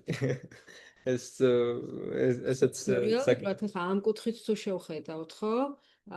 აი მაგას, როდესაც მშობელი მისი უდიდებულესობა ბავშვი, ანუ ეს შეიძლება ითქვას, რომ ეს ასეც უნდა იყოს. ერთის მხრივ. ხო, იმიტომ რომ თუ ეგ საკმარისი ნარცისიზმი არ არსებობს, რომ რაღაცა შენი შვილი ერთის მხრივ ხო ითვლება რომ ცუდია, მაგრამ თან ხო საჭიროც არის, რომ სადღაც შენი გაგრძელება, რომელიც გაძლევს იმის რესურსს, რომ ბავშვს მისცე თან ყველაფერი. და თუ მაგის ნაკლებობაა, მაშინ დედა ცუდად არის და დედა დეპრესიული არის და ხო. ანუ ეს ვარქის უბრალოდ რაღაც სულ ყოფილება შეიძლება ილუზია მითი, მაგრამ საჭირო მითია, ხო, მაგას ვიძახი, ხო. ისედაც საფინანსო ხელითაც ხო ბავშვის ალიენაცია უნდა მოხდეს ესეთი სურვილში და შემდეგ აუცილებლად, კი. რომ ნორმალურ განვითარებაზე ვისაუბროთ ამ შემთხვევაში, პირველ შემთხვევაში ვიღებ თავის და მეორე შემთხვევაში ფსიქოსანიტარს. როცა ორი უკიდურესობა არის. რაცა აუცილებელი ნარცისიზმი აუცილებელია, მაგრამ რომელი ნარცისიზმი საინტერესო. ხო. განსა? ეს მომდა. ირექეთ ბოდიში შეწყვეტ. გეტყვით. მშობლის ნარცისიზმის და ზოგადად ნარცისიზმისაც პარადოქსულობას კარგად აღწერს დერიდა, როცა წერს, ციტირებ. უსასრულო პარადოქსები იმისა, რასაც ასე მშვიდად უწოდებენ ნარცისიზმს, აქ პროფილდება. დაუშვათ, რომ X-ი რაღაც ან ვიღაც, კვალი, ნაწარმოები, ინსტიტუცია, ბავშვი თქვენს სახელს ატარებს, ასე ვთქვათ, თქვენს წოდებას. ნაიური თარგმანი ან ჩვეული ფანტაზმა. თქვენი სახელი უბოძეთ X, მას სადამე ყოველივეს, რაც X ერგება, პირდაპირ თუ შემოვლითი გზით, სწორი თუ მრუდე ხაზით, თქვენს გერგებთ. ყოველივე რაც X ერგება, თქვენს გერგებთ. სარგებლის სახით, თქვენი ნარცისიზმისათვის. მაგრამ რამდენადაც თქვენ არ ხართ თქვენი სახელი, არც თქვენი წოდება და რადგანაც როგორც სახელს ან წოდებას X არაფერი უჭირს უთქვენოდ და თქვენი სიცოცხლის გარეშე, ანუ იმ ალაგის გარეშე, რომელსაც რაიმე ერგებოდა და ვით მუნარის განსაზღვრება და თვით შესაძლებლობა ყოველი კვალისა, ყოველთა სახელთა და ყოველთა წოდებათა, იმდენადვე თქვენი ნარცისიზმი აპრიორი გაბითურებულია იმისაგან, რისგანაც ხეირობს, ან გამოელის ხეირობას. ამის საპირისპიროდ დაუშვათ, რომ X არ სურს თქვენი სახელი ან წოდება. დაუშვით, რომ ამა თუ იმ მიზეზით X-ი აიყრის მას და სხვა სახელს ირჩევს, ახორციელებს ერთგვარ განმეორებულ ძუძუდან მოწყვეტას პირველადი ძუძუდან მოწყვეტისა. მას თქვენი ნარცისიზმი ორგზის დაკოდილი, სწორედ ამის გავლით, ამდენადვე გამდიდრებული აღმოჩნდება. ის, ვინც დაატარებს, ატარა, ნატარები ექნება თქვენი სახელი საკმარისად თავისუფალი ჩანს, ძლე, შემოქმედებითი და ავტონომიური, რათა მარტო მიცხოვროს და იარსებოს სრულიად უთქვენოდ და უთქვენ სახელოდ. ამ ერთი და იგივე გაყოფილი ლტოლვის ორივე ამ შემთხვევაში სრულიად შეუძლებელია განაცალკევო უდიდესი მოგება და უდიდესი დანაკარგი. გამომდინარე აქედან შეუძლებელია ააგო ნარცისიზმის არაწინააღმდეგობრივი თუ მწყობრი ცნება და მასშტაბად ცალსახას აზრისი მიანიჭო მეს. ციტატის დასასრული. მივადგეთ უშუალოდ მითს და ამ მითის ოვიდიუსეულ ყველაზე ცნობილ ინტერპრეტაციას მეტამორფოზებში ნარცისს და ეკოს მითს. მითის მიხედვით ნარცისი ახალგაზრდა ჭაბუკია, რომელიც ყველას ხიბლავს თავისი სილამაზე, მაგრამ ერთხელაც წინასწარმეტყველების კვალად წყლის ანალიზში თავის თვალს მოჰკრავს რა საკუთარ გამოსახულებას, იგი იმავწამს ინუსხება ამ გამოსახულებით, ამ სარკისებური სურათით თავისივე თავისა, გულში ჩაუვარდება ეს ანალიზი და ამიერიდან წამითაც არ ძალუძს მისგან თვალის მოწყვეტა, რასაც საბოლოოდ დაღუპვამდეც მიჰყავს იქ.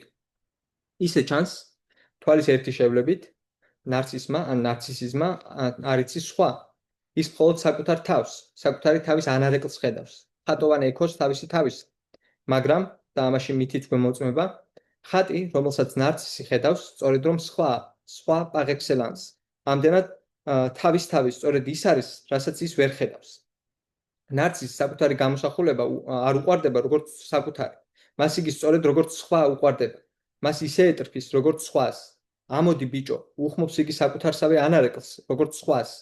მან უპირველესად სწორედ რომ საკუთარი თავი არ იცის, საკუთარი თავის დანახვა არ ძალუძს. უცილებლად შეიძლება მტკიცება, რომ გარკვეულწილად ფროიდიც რაღაც ამგვარსვე ამბობს. იმ აზრით, რომ რასაც ნარცისული პიროვნება ეთაყვანება, თავისივე თავია, თუმცა უმეტესად მხოლოდ ირიბი გზებით. მისი წარსული მე, მისი იდეალური მე იდეალი, მისი ბავშვობის იდეალის ხატი, ან მისი სასურველი მეს ხატი და ასე შემდეგ. მაგრამ ეს ირიბი გზები უკვე ყველა სხვა ბილიკს გადაშლის. ბილიკებს, რომლებიც სრულიად სხვისკენ მიიკვალებოდნენ. მაგრამ ეს გამოსახულება, სრულიად სხვა გამოსახულება სრულიად სხვისა. იქნებ, ეს არის ჩვენი ჰიპოთეზა, ნარცისიზმი არის პირველი შესაძლებლობა სრულიად სხვისა. ჯერ კიდევ ყოველთვის მანამ, სანამ მე იქნებოდეს. სხვის არსებობის შესაძლებლობას ნარცისიზმი ხდის შესაძლებლად. ნარცისიზმი, რომელიც ვერაფრიდან ამოიზრდება, მით უმეტეს ჯერ მე საერთოდ არ გვაქვს ხელთ, გარდა სწორედ თავად ამ სხვიდან. ნარცისიზმი არ მიცდირის წარსულ ხატს, ისევე როგორც განმეორება არ იმეორებს პირველად წარსულს. ეს მხოლოდ ფეტიშისტური ფანტაზმაა. როცა ფროიდი მეს იდეალზე საუბრობს და იმაზე, თუ როგორ არ ძალუძს ადამიანს ერთხელ განცდილი კმაყოფილების საბოლოოდ დატევება და როგორ არის ეს იდეალი ერთგვარი ჩანაცვლება დაკარგული ნარცისული სრულყოფილებისა, ისე თითქოს ბავშვს მართლაც გააჩნდეს ამგვარი სრულყოფილება, ისე თითქოს იგი მართლაც აბსოლუტურად განყენებული იყოს ყოველგვარ უკმაყოფილებათაგან. უეჭველია ბავშვი იმ აკრძალვებისგან თავისუფალია, რომელთა შეხებაც მას მომავალში დასრულებისას მოუწევს და უეჭველია მის მოთხოვნილებებსაც ხშირად ზრუნველად აკმაყოფილებს სხვა, იქნება ეს დედა თუ მისი ჩამნაცვლებელი. მაგრამ ჯერ კიდევ ჩვილის ყოველი წამოტირება გვანიშნებს, რომ საქმე სრულიადაც არ გვაქვს სრულყოფილებასთან და ისიც სრულიად სიმბოლურია, რომ დაბადებისა და სიცოცხლის პირველი ნიშანი სწორედ რომ ტირილია. თავად ფროიდის მოგვიანო ტექსტებიც, რომლებიც ერთგვარ ნირვანას პრინციპზე გვესაუბრებიან, ან სიკვდილისაკენ ტოლვაზე, სწორედ ამას ვერ გვანიშნებს. სიკვდილის მდგომარეობის განმეორებაზე, მასთან უკუდაბრუნებაზე, როგორც წარსულ მდგომარეობაზე საუბარი, მხოლოდ ხატოვნად არის შესაძლებელი, ან მხოლოდ მითოსურად. სწორედ ამიტომაც მოიხმობს ფროიდიც მაგალითად პლატონის სიუჟეტს ნადიმიდან. ისე, თითქოს ვინმეს ჰქონდეს დაუბადებლობის მდგომარეობის გამოცდილება. რადგან სიკვდილი, რომელსაც სიცოცხლე მხოლოდ ექოა, ნიჩე ამბობდა ხიალურ მეცნიერებაში წერს, გავფრთხილდეთ იმის თქმისაგან, რომ სიკვდილი სიცოცხლესაა დაპირისპირებული. ცოცხალი მხოლოდ ერთ-ერთი სახეა იმისა, რაც მკვდარია და ძალზედ იშვიათი სახე. და რადგან სიკვდილი, რომელსაც სიცოცხლე მხოლოდ ექოა, რომელიც უნდა განმეორდეს, ჯერ არ დამდგარა. ან მაგალითად სასიყვარულო ურთიერთობა ამ ფანტაზმის საწინააღმდეგოდ, განმეორების ფანტაზმის საწინააღმდეგოდ არ იმეორებს პირველ სასიყვარულო ურთიერთობას დედასთან ან მის ნაცვალთან. ეს ეგრეთ წოდებული პირველადი წარსული უკვე იმთავითვე განმეორებაა. განმეორება იმისა, რაც არ ყოფილა, რაც ჯერ კიდევ არ ყოფილა, რაც ყოველთვის ჯერ კიდევ არ მომხდარა და ყოველთვის ჯერაც უნდა მოვიდეს. მაგრამ კი ისე, რომ იგი უკვე ყოველთვის დაწყებულია, ჯერ კიდევ მაშინ, როცა ჯერაც ძალზედ ჩორსაა. განმეორება ყოველთვის ექოს იმეორებს. მაგრამ დავტოვოთ ეს ჰიპოთეტური ჰიპოთეზა, ეს იქნებ ჰიპოთეზა იქნებ. და რათა ნარცისიზმის სხვა ნავსაყუდელს მივადგეთ, რომელიც ფროიდის ტექსტებში აშკარავდება, აქ სარა კოფმანის ლანფანს დუ ლახს გამოვიხმო, რომელიც კითხულობს, ექოირებს, ინტერპრეტირებს და ხელახლა ინტერპრეტირებს ფროიდს, მის ტექსტებს ხელოვნებისა და ხელოვანის შემოქმედების, მისი გენიის შესახებ, რომელიც კითხულობს მას სიმპტომატურად და ცდილობს, ციტირებ, ათქმევინოს მას რაღაც უფრო მეტი ან სხვა, ვიდრე იგი თავის მკაცრ სიტყვასიტყვობაში ამბობს და ეს თუმც მხოლოდ ამ სიტყვასიტყვისობაზევე დაყრდნობით. ციტატის დასასრული. მაგრამ ჩვენ მიერ ეს გამოხმობა თავის მხრივ ძნელად თუ იქნება კომენტირება. მით უმეტეს ინტერპრეტაცია და წაკითხვა. სიტყვის ყველაზე აღმატებული გაგებით. ეკოც კი, კაცრად ეკოგრაფიული აზრით, თუ კი ეს საერთოდ არსებობს. ეს იქნება მხოლოდ გაუმართლებელი, მოკლე და ზედაპირული გამოხმობა. ფროიდი არასდროს მალავდა ხელოვნებით აღტაცებას. განსაკუთრებით ლიტერატურული ხელოვნებით და გამუდმებით უსვამდა ხაზს გარკვეულ მწერალთა ამოუხსნელ უნარს უმარტივესად ჩასწვდომოდნენ და გამოეაშკარებებინათ ადამიანური ყოფიერების ურთულესი გამოცანები. და ყოველთვის, როდესაც იგი ხელოვნებისადმი ფსიქოანალიზის მიყენებას ცდილობდა, ინარჩუნებდა გარკვეულ თავმდაბლობას და ხაზს უსვამდა ხელოვანთა გენიის აუხსნადობას ფსიქოანალიზისათვის. მიუხედავად ამისა, თუკი 1913 წლის ტექსტში იგი ამბობდა, რომ ფსიქოანალიზი ხელოვნებისა და ხელოვანთა მხოლოდ ზოგიერთ საკითხს ფენს დამაკმაყოფილებელ შუქს, სხვაები კი მას ხელიდან უშტება, უკვე 1923 წლის ტექსტში იგი შუქის ღვარცობზე საუბრობს. ციტირებს არა კოფმანს, რა მოხდა ამ ორ ტექსტ შორის ინტერვალში. ფროიდმა ახლო კავშირები აღმოაჩინა სხვადასხვა ფსიქიურ ნაწარმთა შორის. მითები, ზღაპრები, ლიტერატურა, ხელოვნება იხსნება როგორც სიზმრები. აჩვენენ ნათესაობა და გამიჯნულობა. ეს არის მართლაც და დედაარსი ფროიდიანული მეთოდისა, რომელსაც განგრძობითობა შემოაქვს იქ, სადაც ჩენადად არის ღრუ, სიცარიელი, წყვეტა, გაყოფილობა. კავშირი ცნობიერსა და არაცნობიერს, ნორმალურსა და პათოლოგიურს, ბავშვსა და დასულს, ცივილიზებულსა და პრიმიტიულს, ინდივიდსა და სახეობას, ჩვეულებრივსა და უჩვეულოს, ადამიანურსა და ღვთაებრივს შორის. კავშირი სხვადასხვა კულტურულ და ფსიქიურ ნაწარმთა შორის, რეპრეზენტაციასა და აფექტს შორის და ასე შემდეგ. ამის გავლით, ფროიდი შლის ტრადიციული მეტაფიზიკისაგან ნამემკვიდრე ყოველგვარ დაპირისპირებას. ამიტომაც არის, რომ რასაც იგი აკეთებს, არ არის ფსიქოანალიზის ხელოვნებაზე მიყენება. იგი ხელოვნებას გარედან როდი მიუყენებს იმ სფეროს კუთვნილ მეთოდს, რომელიც მისთვის უცხო იქნება. თუკი მეთოდი ერთია, ეს იმიტომ, რომ შესწავლის ყოველი ობიექტი მხოლოდ განსხვავებული განმეორებაა იგივეს. ციტატის დასასრული. მაგრამ ხელოვანის გენიის, მისი ძღვენის აუხსნადობის ველში მოთავსებით, მისი გადაბარებით სიცოცხლის გამოცანაზე, ხომ არ ნებდება ფროიდი და ითვისებს ხელოვნების თეოლოგიურ იდეოლოგიურ კონცეფციას. ხელოვნებასა და ნარცისიზმს შორის კავშირი, გვეუბნება კოფმანი, ფუნდამენტურია და ნარცისული სტრუქტურა ორივეს ხელოვანისაც და ხელოვნების მოყვარულისაც ქვაკუთხედია ყოველგვარი ხელოვნებისა და შემოქმედების. ხელოვანი სხვას აიგივებს საკუთარ პიროვნებასთან, ხოლო მკითხველი, მაყურებელი და ასე შემდეგ საკუთარ პიროვნებას სხვასთან. პროექცია და ნარცისიზმი გადაჯდობილნი არიან ერთმანეთს. სიზმრის მსგავსად, ხელოვნების ნიმუშიც შინაგანი დაძაბულობის განუხტვასა და სურვილის წარმოსახვით სუროგატულ დაკმაყოფილებას ემსახურება. ხელოვნების ნარცისიზმი არ არის მხოლოდ მეორეული ნარცისიზმი, დაკავშირებული ცენტრიდანულ თუ ცენტრისკენულ იდენტიფიკაციებთან, არამედ ასევე პირველადი ნარცისიზმი, დაკავშირებული აზრთა ყოვლისშემძლეობის რწმენასთან, თვითკმარობის ძიებასთან. ამაზრით მართლაც შესაძლებელია ხელოვნების ჯადოქრობაზე საუბარი. მაშინ, როცა ხელოვნება ხელოვნებისთვის ყალბი ფორმულაა, რომელიც მხოლოდ ნიღბავს და მალავს სინამდვილეს, ხელოვნების ნარცისულ სტრუქტურას. ციტირებ, ხელოვნების ჯადოქრობა მდგომარეობს მასშტაბდამე უნარში, ადამიანის მიძინებისა, უნარში, ხიზელ სიცოცხლეში, მას სიზმრის ნარცისული მდგომარეობა აღადგენინოს, ნარკოზი, ნარცისი. ხელოვნება, როგორც ჯადოქრობა, შუამავალია სინამდვილესა და წარმოსახვითობას შორის. ციტატის დასასრული. ამასთან, ხელოვნება, პირველადი ნარცისიზმის მსგავსად, თვითკმარობასა და უკვდავებას ესწრაფვის. ესწრაფვის თავად იყოს საკუთარი თავისსავე წარმომშობილი, კაუზა სუი. ხელოვანი არის ეს გმირი, ასე დაფასებული კაცთაგან, რამდენადაც მან მოახერხა მოეკლა მამა. ეს კოფმანი ეკვლავ, ძიება უკვდავების და წადილი პირველ მიზეზად ყოფნისა ურთიერთდაკავშირებულია ერთმანეთთან. ორივე მათგანი იზრახავს ადამიანი აქციოს ღმერთად, რაც იგივე იქნებოდა გვეთქვა ჩაანაცვლოს მამა. ხელოვანი მამასთან იდენტიფიცირებით საკუთარ ნაწარმოების გმირებს, ან თავად ნაწარმოებსვე, რომელშიც იგი საკუთარ თავს ხედავს, მამად განიცდის თავს. ამდენად იგი თავად ხდება საკუთარი თავისავე მამა. კვლავ ციტირებ, ყოველივე ისია, თითქოს დასაბამისეული სცენის თავისეულ გადაწერაში ხელოვანს სურვებოდა უარეყო პირველადი სცენა. ხელოვნების მეხსიერება იზრახავს წაშალოს მამის ნამდვილი თანდასწრებულობა. იგი დასაბამითო თვალის ამხვევია, რამდენადაც ყველობას ჩხმალავს. ციტატის დასასრული. რა საინტერესოა ეს ხელოვნებასთან მიმართებაში. ძალიან მაგარი. გენიალური ტექსტია მართლაც კოფმანის ხელოვნების ბავშვობა. ხო, რაღაცა ამ კუთხით ხელოვნების გააზრება არასოდეს არ შემხვედრია. ყოველი ხელოვნება არსობრივად ათეისტურია, განუწყვეტლივ იმეორებს რა ღმერთის მკვლელობას. ამასთან, სურდეს საკუთარი თავის მამა იყო, გულისხმობს სურდეს დააფერხძიმო დედაშენ, აჩქომას შვილი, ხელოვნების ნიმუში. ხელოვანი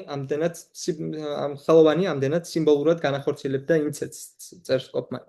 ხელოვნების ნიმუში ერთგვარი დედისადმი მიძღვნილი წვენია. და აქ შეგვიძლია გავიხსენოთ მთელი სიმბოლური ჩანაცვლებითი კავშირი განავალს, პენის, საჩუქარს, ბავშვს და ნებისმიერი სახის შემოქმედებას შორის. რამდენი ხელოვანია ფსიქოტიპი? პროიდეალობს თორემ და თავში საინტერესო შეცდომა იყოს, რომ ხელოვნების დაბადებაზე თუ პოეზიის დაბადებაზე და აღარ მახსოვს, რომ პირველად ეს მაშინ მოხდა, როდესაც მამა მოკლეს და მამის მკვლელობის შემდეგ უმცროსი შვილი იყო ის, ვინც ამაზე ისტორია მოყვაშა. ზუსტად ეს გადაფარვა ამ მკვლელობის მიჩქმალვა, როგორც კოფმანის წარნიშნავს, ხო? და რა თქმა უნდა დაგავიწყოს ის პირველადი რაც იყო და შემდეგ მამის მკვლელობა უნდა დაგავიწყოს, ჩაანაცვლოს. უკეთეს ვარიანტი პეროიდი. შესეკრეთ. ხელოვნების ნიმუში ერთგვარი დედისადმი მიძღვნილი წვენია. ბავშვი, რომლის მამაცა და დედაც თავად ავტორია. იგი ერთდროულად სახავს და მუცლად იღებს. მე ვარ მამაჩემი, დედაჩემი, ჩემი ვაჟი და მე.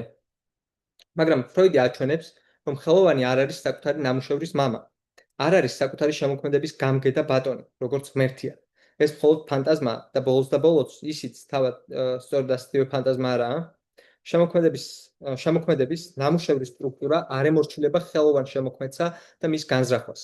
ვისაც კვლავს წამს ავტორის, მისი განზრახვის, მისი ჩადებული შინაარსის და სხვა მსგავსი ფეტიშების, მხოლოდ გარდაცვლილი ღმერთის აჩრდილებს დასდევს. მათი რწმენა მხოლოდ ნეკროფილურ სტრუქტურას ავნებს. ნაწარმოები უფრო მეც ამბობს, ვიდრე ავტორს სურს სხვას. იგი თავადვეა თავისი შემოქმედების ხლართებში ციტირებ კოფმანს. თუკი ხელოვანი თავისი ნაწარმოების პირისპირ არ არის, ვითარცა ღმერთი თავისი ქმნილების პირისპირს, ეს იმიტომ, რომ მამა არ არის ღმერთი და რომ ღმერთი არ არის მამა. ხელოვნების თეოლოგიური კონცეფცია უკანასკნელი თავშესაფარია თეიზმისა, საზოგადოებაში, რომელსაც თავისი თავი ათეისტი ჰგონია. და ამასთან ამისგან თავის დახსნა ვერ იქნება ცხადია უბრალოდ ამოტრიალება სურათ ისა. მამის მკვლელობა საიმისოდ, რათა თავად ჩაანაცვლო იგი და უცვლელი დატოვა სტრუქტურა, დახურულობა, რომელშიც არსო. არამედ, კვლავ ციტირებ კოფმანს, არამედ ხამს ხელახლა ვიაზროთ მამობის ცნება, ჩასახვისაგან განვაგდოთ ის, რაც მასში შემოქმედებისეული კვლავაც რჩება. ანუ ჩავანაცვლოთ ფინალობა აუცილებლობით, სერიოზულობის სული შემთხვევითობითა და თამაშით. ციტატის დასასრული. კოფმანის მიხედვით, სწორედ ამას აკეთებს ფროიდი, მიუხედავად იმისა, რომ მისი ტექსტები, მისი დისკურსი ხშირად თითქოს დამთხოვადია ტრადიციულ თეოლოგიურ დისკურსს. ისიც ერთი შეხედვით საუბრობს წვენზე და გენიაზე, მსგავსად ტრადიციული დისკურსისა, რომელიც საუბრობს ხელოვანზე, რომელსაც დედობრივმა ბუნებამ განსაკუთრებული ნიჭი დაანათლა, ხელოვანზე როგორც ჩეულზე. მაგრამ ფროიდი ხაზს უსვამს რა შემთხვევითობის, კამათის გაგორების ფაქტორს და ამასთან ღმერთის, სამყაროსა და ბუნების პიროვნული და ანთროპომორფული ხატის წინააღმდეგ ანაკეს, ანუ აუცილებლობის ძალის აღიარებას ემხრობა, თავდაყირა აყენებს ამ თეოლოგიურ მოდელს. თუკი ბუნება, რომლის ამსახელით ხმობაც თუკი კვლავ შეიძლება მხოლოდ ნიჩესეული ასე ვთქვათ განღვთაებრივებული ბუნების აზრით, როგორც ხელოვნურ მეცნიერებაში წერს ნიჩე, როდის იქნება, რომ ღმერთის ყოველი ეს ჭრილი აღარ დაგვაბნელებს. საბოლოოდ როდის განვაღვთაებრივებთ ბუნებას, როდის შეგვეძლება დავიწყოთ კაცობრიობის წმინდა, ახლად აღმოჩენილი, ახლად გამოსყიდული ბუნებით გაბუნებრივება. და თუკი მასშტაბ ეს ბუნება აღარ არის რომელზეც ფროიდი საუბრობს, აღარ არის ასეთი პიროვნული, მაშინ ბუნების ცხვენსაც შეგვიძლია ვთქვათ, რომ გარკვეულად ეცლება საზრისი. ყოველ შემთხვევაში ჩვეულის აზრისი რადგან თუ კი ბუნების მამოძრავებელი მხოლოდ აუცილებლობაა და არა ფინალობა, დანიშნულება, განზრახულობა, მიზანი და სხვა ანთროპომორფიზმები, მაშინ ვერც ძღვენი იარსებებს, რადგან შეუძლებელია იარსებოს ძღვენმა, რომელსაც არ ყავს გამცემი და მაჩუქებელი.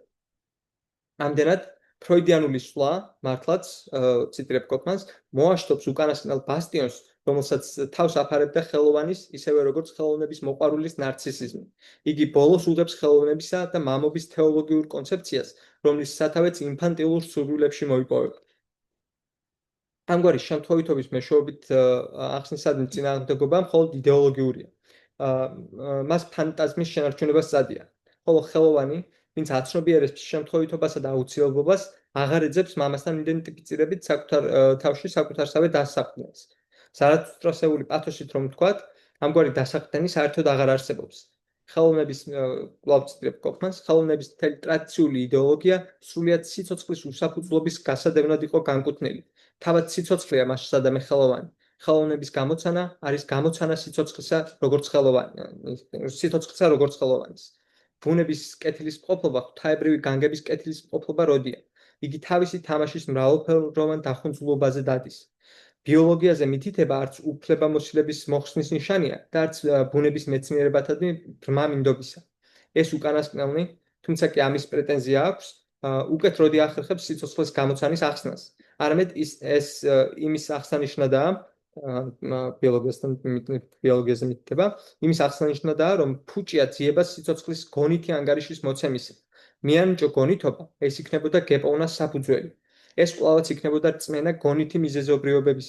ხოლო სიცოცხლის მიზეზობრიობები არსებობს, რომლის დროც არ არის სწორხაზოვანი, არამედ წრიული. სიცოცხლე თავის მარადილ კვლავდაბუნებაში განსხვავებულად იმეორებს იგივეს მარადილ თამაშს. ამდენად ხელოვნების ფროიდისეულ ინტერპრეტაციას სამყაროს თეოლოგიური კონცეფციიდან მეცნიერულ კონცეფციაში გადავყავართ. თუმცა განსხვავებულში ტრადიციული იდეოლოგიისაგან მეცნიერებისა, რომლებიც თავიანთი ყოვლისმომცველი ახსნის სურვილით რჩება თავადაც თეოლოგიის ტყვეები. მას სამყაროს ღვთაებრივი, გასრულებული კონცეფციიდან გადავყავართ შემთხვევითობისა და აუცილებლობის სამყაროში. ბავშვობიდან, რომელიც თამაშს სერიოზულობით ეკიდება, სერიოზულობის თამაშამდე, ანუ სიცოცხლის უმანკოებამდე. ტრაგედიიდან მას კომედიაში და უხუნჯობაში გადავყავართ. კომედია, იმდენად, რამდენადაც ფროიდიანული განსაიდუმლოების მეთოდი განნიღბვის მეთოდია და როცა ნიღბები ეშვება, სიცილის გარდა აღარაფერი დაგვრჩენია. განნიღბვა უდრის თქვა, ესა და ეს, რომელიც ღმერთის დარადაა დაფასებული, მხოლოდ ადამიანია, როგორც მე და შენ. ხაზი გაუსვათ დასასრულ, თუ რამდენად არის ფროიდის ეს მეცნიერული მიდგომა ყოველმხრივ შედარებადი ნიჩეს ვირიულურ სკეპტიციზმთან. როგორც მისთვის, ფროიდის მიდგომაც შეწყვილებულია ზეცის უარყოფასა და მიწის სიყვარულთან. ნიჩესათვის, ისევე როგორც ფროიდისათვის, სამყარო არის მხოლოდ უმანკო თამაში ბავშვისა, რომელსაც წარმართავს შემთხვევითობა და აუცილებლობა და ჭეშმარიტი ხელოვნება სიცოცხლის ხელოვნებაა, რომელიც თავის მარადილ კვლავდაბუნებაში განსხვავებაში იმეორებს წუხარებებსა და მხიარულებებს, ხელთქმნილებებსა და განხელთქმნილებებს. Création et décréation. ციტატის დასასრული. სწორედ ამიტომ არ არის არავითარი შემოქმედება, როგორც ასეთი, არავითარი გამოგონება. ყველა გამოგონება მხოლოდ გამოგონება და ლათინური invențios ეტიმოლოგიაზე მიყოლაც მხოლოდ პოვნას გვაპოვნინებს. ეს მხოლოდ ფანტაზმატური სახელია ექოსა. ექოს, რომელიც უპირველესად სწორედ შემთხვევითობისა და აუცილებლობის ძალებს არის მინდობილი. შემთხვევითობას სხვის სიტყვისა და აუცილებლობას თავის მდგომარეობისა.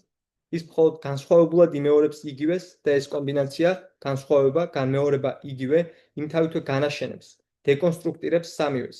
ისინი უკვე ვეღარ ჩაეწერებიან მეტაფიზიკის დახურულობაში, ყოველ შემთხვევაში აღარ დაანებებენ მას სიმწყობრეს. ეკო, რომელიც ქალია, როგორც სიცოცხლე ნიჩიანურ მეტაფორიკაში, რომელმაც იცის თამაში და თამაშის დასტურყოფა, რომელიც უსაზღვროდ გამჭრიახია, სწორედ ამ თამაშს თამაშობს. შემთხვევითობისა და აუცილებლობის მარადილ თამაშს, მარადილად მხიარული, თავის მარადილ მწუხარებაში, გლოვასა და მელანქოლიაში. ნარცისიზმის შესახების გამოქვეყნებიდან სულ რაღაც 1 წლის შემდეგ, 1915 წელს, თუმცა გამოქვეყნებით მხოლოდ 1917 წელს გამოქვეყნდა, დაიწერა ფროიდის კიდევ ერთი უმნიშვნელოვანესი ტექსტი გლოვა და მელანქოლია.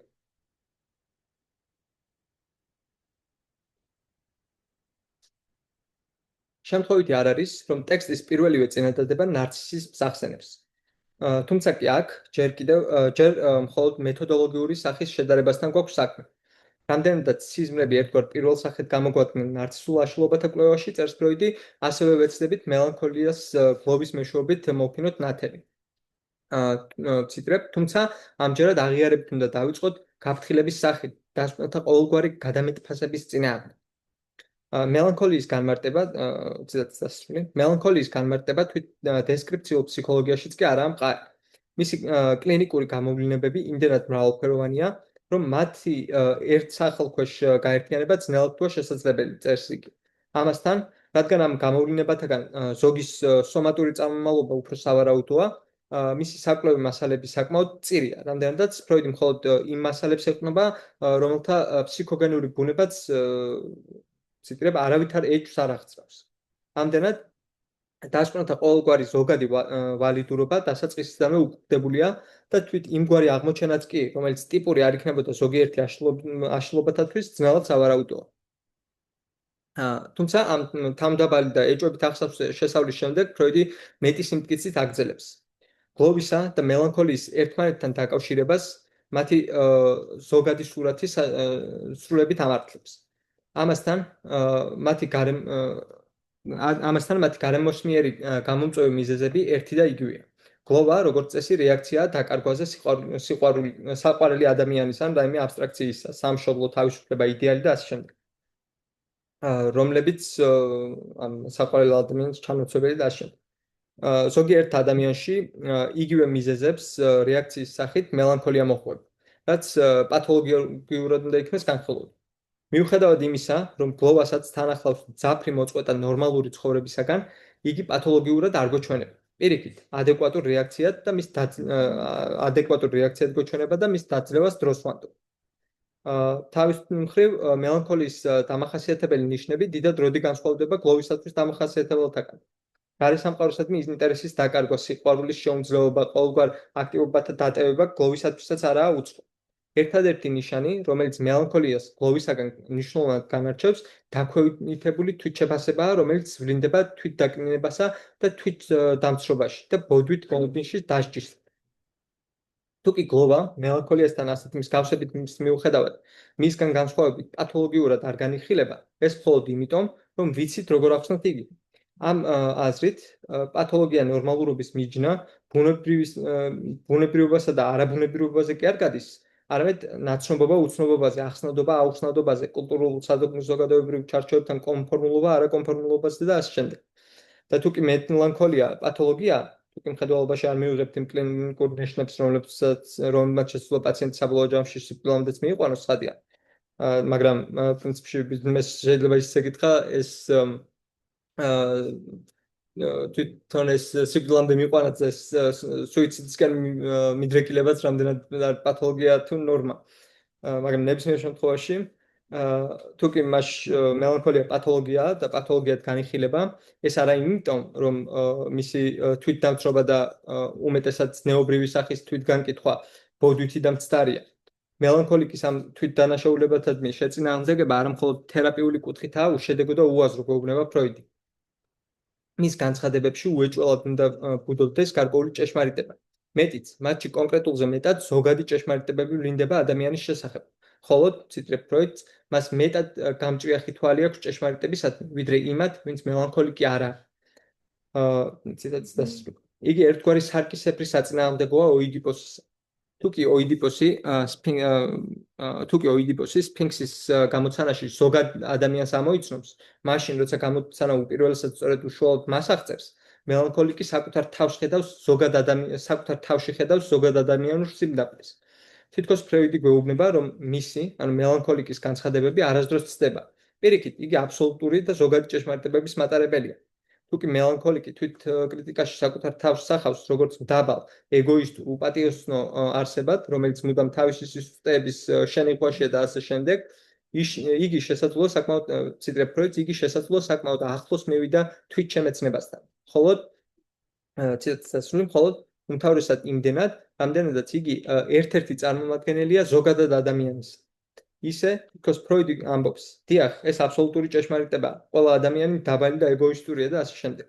და აქედან ჰამლეტის ჭეშმარიტებაზე მითითებაც. მხოლოდ კვლავ ვციტებ ფროიდს, ჩვენ საკუთარ თავს ვეკითხებით, რატომ არის საჭირო ადამიანი ჯერ ავად შეიქმნას, სანამ ამ ჭეშმარიტებაზე ცნობას შეძლებდეს. ფილოსოფიაც იქნებ ერთი ამგვარ ავადმყოფობათაგანი იყოს და საბოლოო ჯამში იგი მართლაც ძალზე მჭიდროდაა დაკავშირებული მელანქოლიასთან.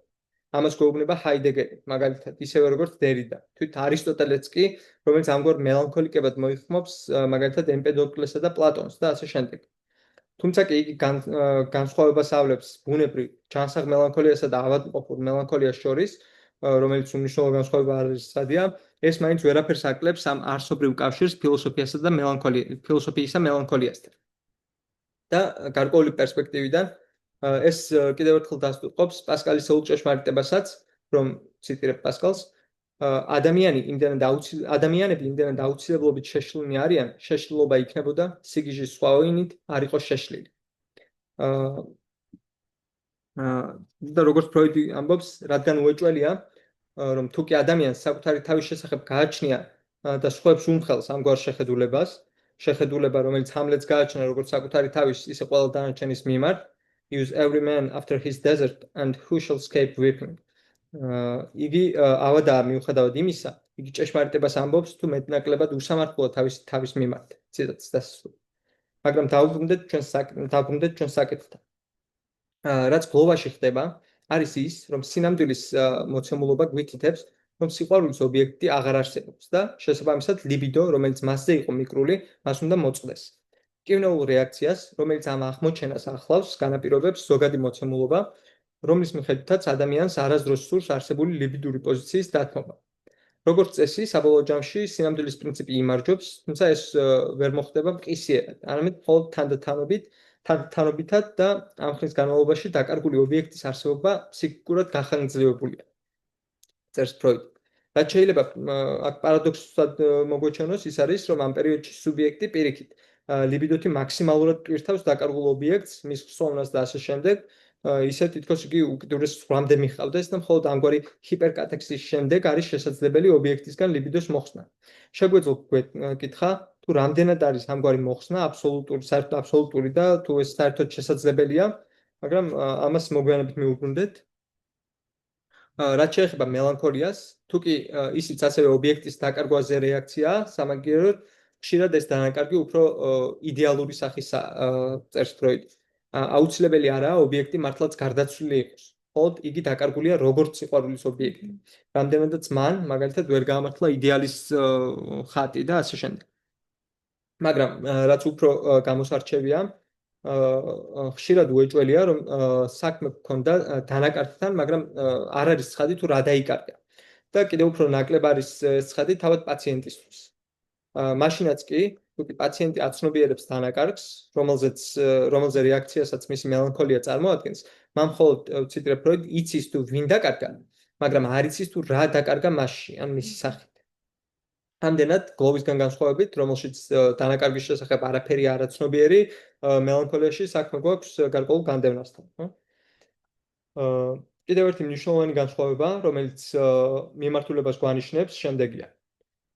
ციტირებ ფროიდს, გლოვაში სამყარო ხდება ხატაკი და ცარიელი, რომელსაც მასში ობიექტის დაკარგვა იწვევს და რომელიც მანამ დარჩება ასე, სანამ ლიბიდო დაკარგულ ობიექტს არ ჩამოშორდება, უკან არ დაუბრუნდება და შესაბამისად ახალ ობიექტს არ იპოვის შემდეგ, ხო? მაშინ, როცა მელანქოლიაში თავად მეხდება ხატაკი, წერს ფროიდი, ხატაკი და ცარიელი. მაგრამ რატომ? გლოვასთან ანალოგიამ გეუბნება ფროიდი, იმ დასკვნამდე მიგვიყვანა, რომ მისი ტანჯვა ობიექტის დაკარგვიდან მომდინარეობდა. მისი ან მელანქოლიკის განცხადებები კი მეს დაკარგვაზე გვითითებენ. რათა ეს აიხსნას, საჭიროა გავითვალისწინოთ ძალზედ მარტივი დაკვირვება, გეუბნება ფროიდი, რომლის მიხედვითაც თუ კი პაციენტს ყურადღებით მოусმენთ, თვით გაკითხვები და თვით დამცრობები, რომელსაც მელანქოლიკი ექსპლიციტურად საკუთარ თავს მიაწერს, სინამდვილეში სხვას მიემართება, სიყვარულის ობიექტს. ცოლი, რომელიც საკუთარ ქმარს იცოდებს, რომ ისეთ საშინელ და აუტანელ არსებასთან უწევდა ყოფნა, როგორც თავადაა, სინამდვილეში საკუთარ თავს იცოდებს და ადანაშაულებს ქმარს აუტანელად ყოფნაში. იდენტიფიცირებული. ციტირებ, ამდენად ვიპოვეთ კლინიკური სურათის გასაღები. ჩვენ შევიტყვეთ, რომ თვითგანგიქებანი არის სიყვარულის ობიექტის განგიქებანი, რომელთაც მისგან მეზე გადაინაცვლეს. ციტატის დასასრული. შეგვეძლო გვეთქვა, რომ გარკვეული აზრით სიყვარული მასშტაბი უკვე მკვდარი იყო, მანამ სანამ ობიექტი მოკვდებოდა ან დაიკარგებოდა, როგორც ობიექტი. მისდამი მძლავრი ფიქსაციის მიუხედავად. ის მხოლოდ როგორც ერთგვარი მუმია ან ზომბი ცოცხლობდა. და გლოვისაგან განსხვავებით, ობიექტ კატექსი აქ დიდ წინააღმდეგობას სულაც არ ავლენს მელანქოლიაში, მხოლოდ კვლავ ციტირებ ფროიდს, გამოთავისუფლებული ლიბიდო სხვა ობიექტზე არ გადატანილა, არამედ მეში ჩაბრუნდა. აქ კი ობიექტთან იდენტიფიკაციის გზით ობიექტის ჩრდილი მეს დაეცა. სწორედ ამის გავლით განიცდება ობიექტის დაკარგვა მეს დაკარგვად. და ნარცისული იდენტიფიკაციის გავლით თავად სიყვარულის ობიექტის დაკარგვის პირობებშიც სიყვარული ნარჩუნდება. მხოლოდ შეგვეძლო გვეთქვა, როგორც ერთგვარი აჩრდილი და მოჩვენება. სიყვარულის ობიექტთან ის, ვინც ოდესღაც ჩემი სიყვარულის ობიექტი იყო, მეს იდენტიფიცირებით იმ ამბივალენტობის გავლით, რომელიც ობიექტისადმი გამაჩნდა, მე თითქოს იხლიჩება. მესა და სიყვარულის ობიექტ შორის კონფლიქტი თავად მეს შიგნით, ასე ვთქვათ, მესა და მეს, როგორც ორ სხვას შორის კონფლიქტად იქცევა. ამდენად, ასე ვთქვათ, ჩემგან დამოუკიდებელი სხვა ბუდებს. თუკი ფროიდის მიხედვით ნორმალური გლოვისას გარდაცვლილის დაკარგული ობიექტის გაშინაგანება ხდება, მისი იდეალიზების გზით და ასე შემდეგ, პათოლოგიური გზასაცდენილი გლოვის ან მელანქოლიის პირობებში, ციტირებ ფროიდს, მესა და ობიექტის თავის თავში ინკორპორირება სურს და ორალური თუ კანიბალისტური ლიბიდური განვითარების ფაზის შესაბამისად, რომელშიც იგი იმყოფება, ამის გაკეთება მისი გადასასვლელით წადია. ციტატის დასასრული. თუმცა შეჭმის გადასასვლელის შთანთმის ტოლვის გამორიცხვა არც ნორმალურ გლოვაში გამოვა.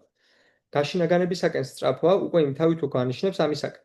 ამდენად, თავარი განსხვავება გაშინაგანებასა და ინკორპორაციას შესხეულებას შორის შთანთმის ტოლვაზე მეტად, კვლავ გასტრონომიულ მეტაფორიკაში რომ დავრჩეთ, მონელების უნარში. ნორმალური გლოვის პირობებში ობიექტის მონელება ხერხდება.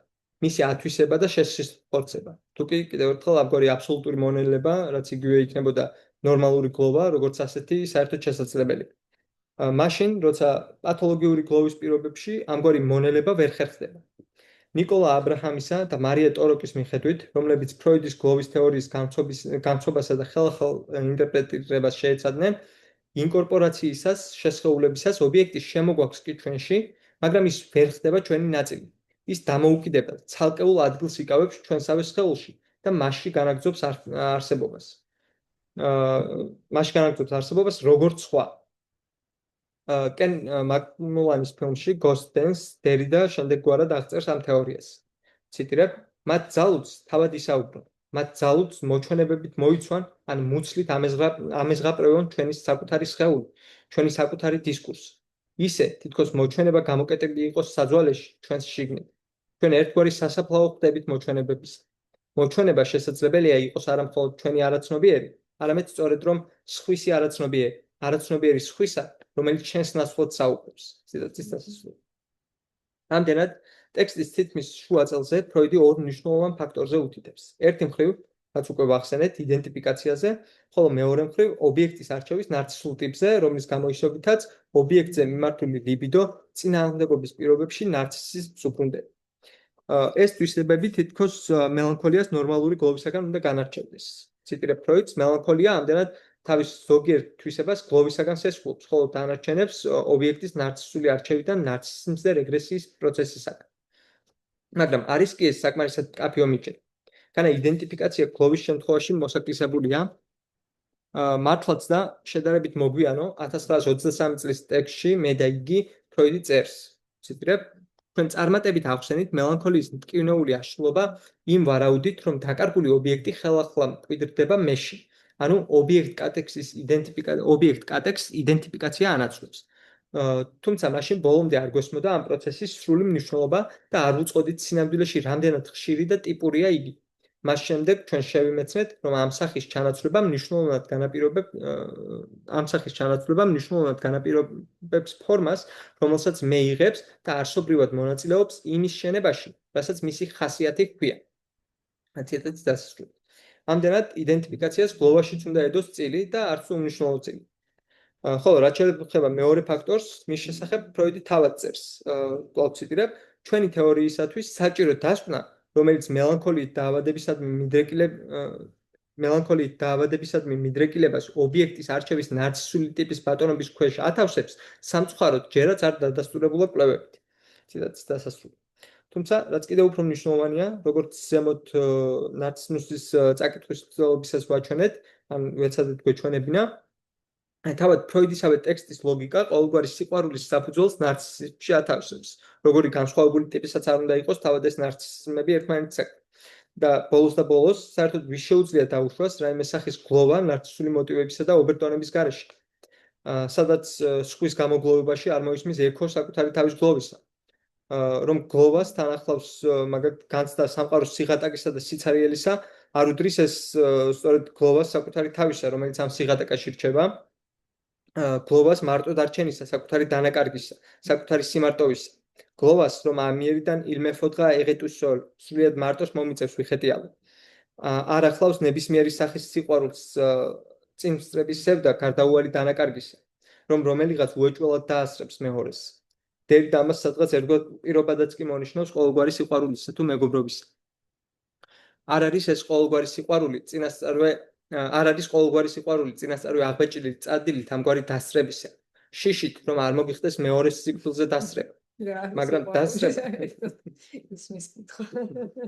მაგრამ დასწრება გარდაუვალია. მიუხედავად იმისა, დაასწრებს სხვის სიკვდილს თუ დაესწრება.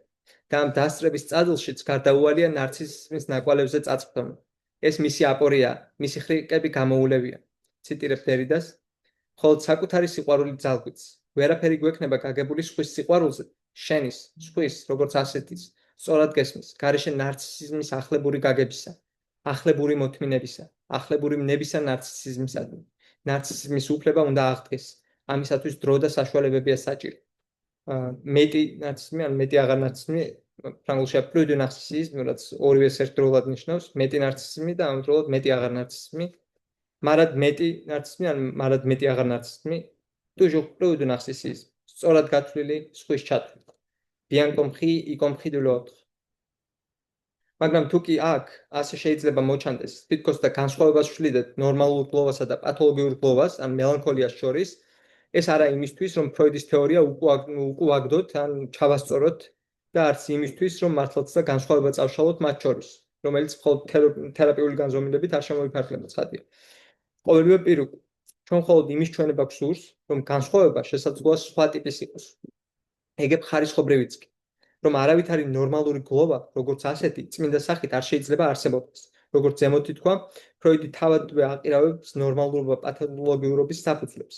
ამასთან, შიშველი თვალის დაკვირვებაც საკმაოდ ტიპოლოგიურ გლოვაზე, ყოველ შემთხვევაში ჩემს გამოცდილებაში დასავლეთ საქართველოს კულტურისთვის დამახასიათებელზე, რომელიც პათოლოგიური შთაბეჭდილებას არ ტოვებს და რომელიც ნორმალური გლოვისთვის სახასიათოდ გარკვეული დროის შემდეგ ცხრება, გვაჩვენებს ეს დაკვირვება, რომ მასაც შეიძლება ახასიათებდეს იმგვარი ნიშნები, რომლებიც თვით მწვავე სახის მელანქოლიისთვისაა სახასიათო, როგორიცაა მაგალითად გარკვეული პერიოდით საკვების მიღებაზე უარის თმაც და ასე შემდეგ.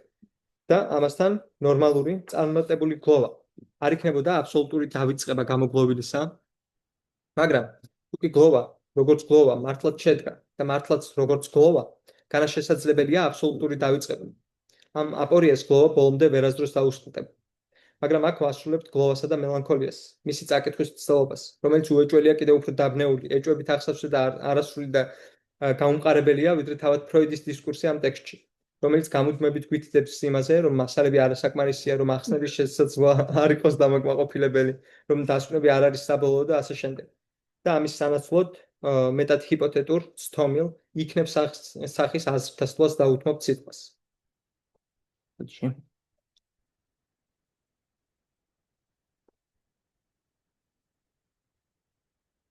რომ გლოვა ყოველთვის გამოჭერილია აპორიაში, სავსე პარადოქსებით, რომ იგი გადახლავთულია ნარცისიზმის ლაბირინთებში, გახლავთულია ნარცისიზმის ლაბირინთებში, მაგრამ გადაუწყვეტელობით თუ გადაუწყვეტადობით აღბეჭდილი, ეს არის ერთდროულად წყევლაც და შესაძლებლობაც, შანსი, იღბალი, ფორტუნის გაღიმება.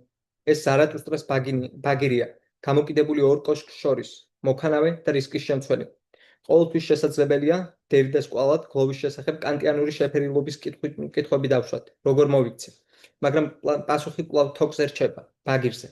მის გადაწყვეტას ვერც ერთი კალკულუსი ვერ მოახერხებს, ვერც ერთი დიეტა ვერ გეტყვის სწორ პასუხს, როგორია სწორი ჭამა, როგორ მოვინელო. უნდა გავიშინაგანოთ მკვდარი სხვა, გლოვის გავლით, იმდენად, რომ ის სრულიად შეგვერწყას, იქცეთ ჩვენად თავის სხვადყოფნის დატევებით, თუ დავტოვოთ გარეთ, თავის გარეგანობაში, თავის სხვაობასა თუ სხვობაში. ვინ გადაწყვეტოს, ვის შეუძლია გადაწყვეტა. ციტირებ დევიდას, სხვისი სიკვდილისას ჩვენ ვინთქმებით მოგონებაში და მას სადამე გაშინაგანებაში, ვით სხვა ჩვენს მიღმა აღარაფერია და ამ არაფრის შავბნელი სინათლიდან ჩვენ ვიგებთ, რომ ეს სხვა ეწინააღმდეგება ჩვენი გამაშინაგანებელი მოგონების დახურულობას. ამ შეუქცევადი თანდასწრებულობის არაფრობიდან მოყოლებული სხვა მოჩანს როგორც სხვა და ჩვენთვის სხვა. მისი სიკვდილისას, ან ყოველ შემთხვევაში სიკვდილის განჭვრეტილ შესაძლებლობაში, რამდენადაც იგი ადგენს და აშკარავებს საზღვრებს მესა თუ ჩვენისა, რომელთაც უწევთ შეფარება იმისა, რაც უფრო დიდია და სხვა, ვიდრე თავად ისინი, მათში, მათ გარეთ. მოგონება და გაშინაგანება ხშირად ამგვარად აღწერენ ნორმალურ გლოვის სამუშაოს, ფროიდიდან მოყოლებული. ეს იქნებოდა მოძრაობა, რომლის გავლითაც გამაშინაგანებელ იდეალიზაციას თავის თავზე იღებს, შთანთქავს იდეურად და კვაზი სიტყვასიტყვისად სხვის სხეულსა და ხმას, მის სახესა და მის პიროვნებას. ჩვენ ამ გამოცდილების გადატანა, ცხოვრება, vivre cette expérience, მხოლოდ აპორიის ფორმით ძალგვიც. აპორიისა გლოვის და გაპიროვნების. შესაძლებელი შეუძლებელი რჩება, წარმატება ფლავდება. ერთგვარი გაშინაგანება, რომელიც ატარებს სხვას და მოიცავს მას, ჩვენში, ერთდროულად ცოცხალს და მკვდარს. იგი აქცევს სხვას ჩვენს ნაწილად, ჩვენ შორის და ამდენად სხვა აღარ მოჩანს სხვადმყოფად. სწორედ იმიტომ, რომ ჩვენ მას მივსტირით და დავატარებთ ჩვენში, როგორც ჯერაც დასაბადებელ ბავშვს, როგორც მომავალს, avenir. ამის საპირისპიროდ ჩაფლავება წარმატებას აღწევს. შეწყვეტილი გაშინაგანება არის თანადროულად პატივისცემა სხვისა, როგორც სხვის. ერთგვარი მოკრძალებული უარყოფა, განკვეთის ბრძოლობა, რომელიც მას მარტო სტოვებს, გარეთ, მოშორებით, თავის სიკვდილში, ჩვენს გარეთ. ციტატის დასასრული. და ჩვენ ყოველთვის გლოვებთ სახელის გავლით, სახელის სახელით, სახელის დასახელებით. სახელით, რომელიც უაღრესად შეჭიდულია და გამონასყრული ჩვენს ნარცისისტთან, ისევე როგორც ექოსთან. სახელი ყოველთვის იძლევა ექოს და უმთავრესად ისიც გამოკიდებულია ორ საზღვარს შორის, სინგულარულისა და უნივერსალურის. ყველა სახელი, როგორც სახელი უნიკალური და სინგულარული სხვისა, სინგულარული და უნიკალურია, ყოველგვარი ასლის გარეშე. ყველა სახელი ხდომილებაა, მაგრამ სწორედ როგორც სახელი, ამავდროულად ის მხოლოდ ასლია, უნივერსალური. დაღდასმული შესაძლებლობით, რომ იყოს სახელი ნებისმიერი სხვისა და მაშინაც კი, თუ კი შენი სახელი მთელ სამყაროში პირველია და ერთადერთი, ეს პრინციპული შესაძლებლობა იყოს სახელი ნებისმიერი სხვისა, მის ქედმაღლურ ფანტაზმას ყოველგვარ საფუძველს აცდის. ეს აპორიული ინსტიტუცია, სახელად სახელი, იგი ორივე საზღვარზე ცხოვრობს, სიკვდილისა და სიცოცხლის. ან უკეთ, იგი მათ საფუძველშია. სახელი ის არის, რომელიც ჩვენზე დიდხანს იცხოვრებს, რომელიც იცხოვრებს მაშინაც, როცა ჩვენ უკვე აღარ ვართ. ჩვენი სახელით გვიგლოვებენ და მოგვიგონებენ. მაგრამ რომ სახელი დარჩება, როცა ჩვენ უკვე აღარ ვართ, ეს მხოლოდ ჩვენს სიკვდილს შეგვახსენებს და ჩვენს მოკდავობას, რომ ყოველთვის უკვე აღმოჩნდება, რომ ჩვენ აღარ ვართ. სახელს ექო აქვს და ეს ექო ამბობს სიკვდილი. ამის გავლით, ჰიპოთეტური ჰიპოთეზის წამოყენებით, ვინმე შესაძლოა ეფიქრა, რომ იქნებ, რომ ნარცისიზმი სათავეა ორივეს, ეროსისა და თანატოსის. ნარცისიზმი, რომელიც მხოლოდ მათი მომდევნო და მომყოლია, მაგრამ კიდევ ერთხელ, სწორედ ეს არის ექოს ცნება. ისინი მხოლოდ იმეორებენ, ეკოირებენ ამ ნარცისიზმს, ჯერ არ დამდგარს და მომავლისას. რომ ნარცისულ აშლობებში ხშირია თვითმკვლელობისაგან მტოლვა, შემთხვევით სულაც არ არის, მაგალითად, რომ ნიჩეც ნარცისი თვითმკვლელობით ასრულებს სიცოცხლეს, ტოლვა, რომელიც ყოველთვის ხვის მოკლის, ეს თვითმკვლელობის ტოლვა, რომელიც როგორც ფროიდის გვეუბნება, არის ტოლვა, რომელიც ყოველთვის სხვის მოკლის, სიკვდილის და განადგურების ტოლვის მესკენ შებრუნებული და მასზე გადატანილი წადილია.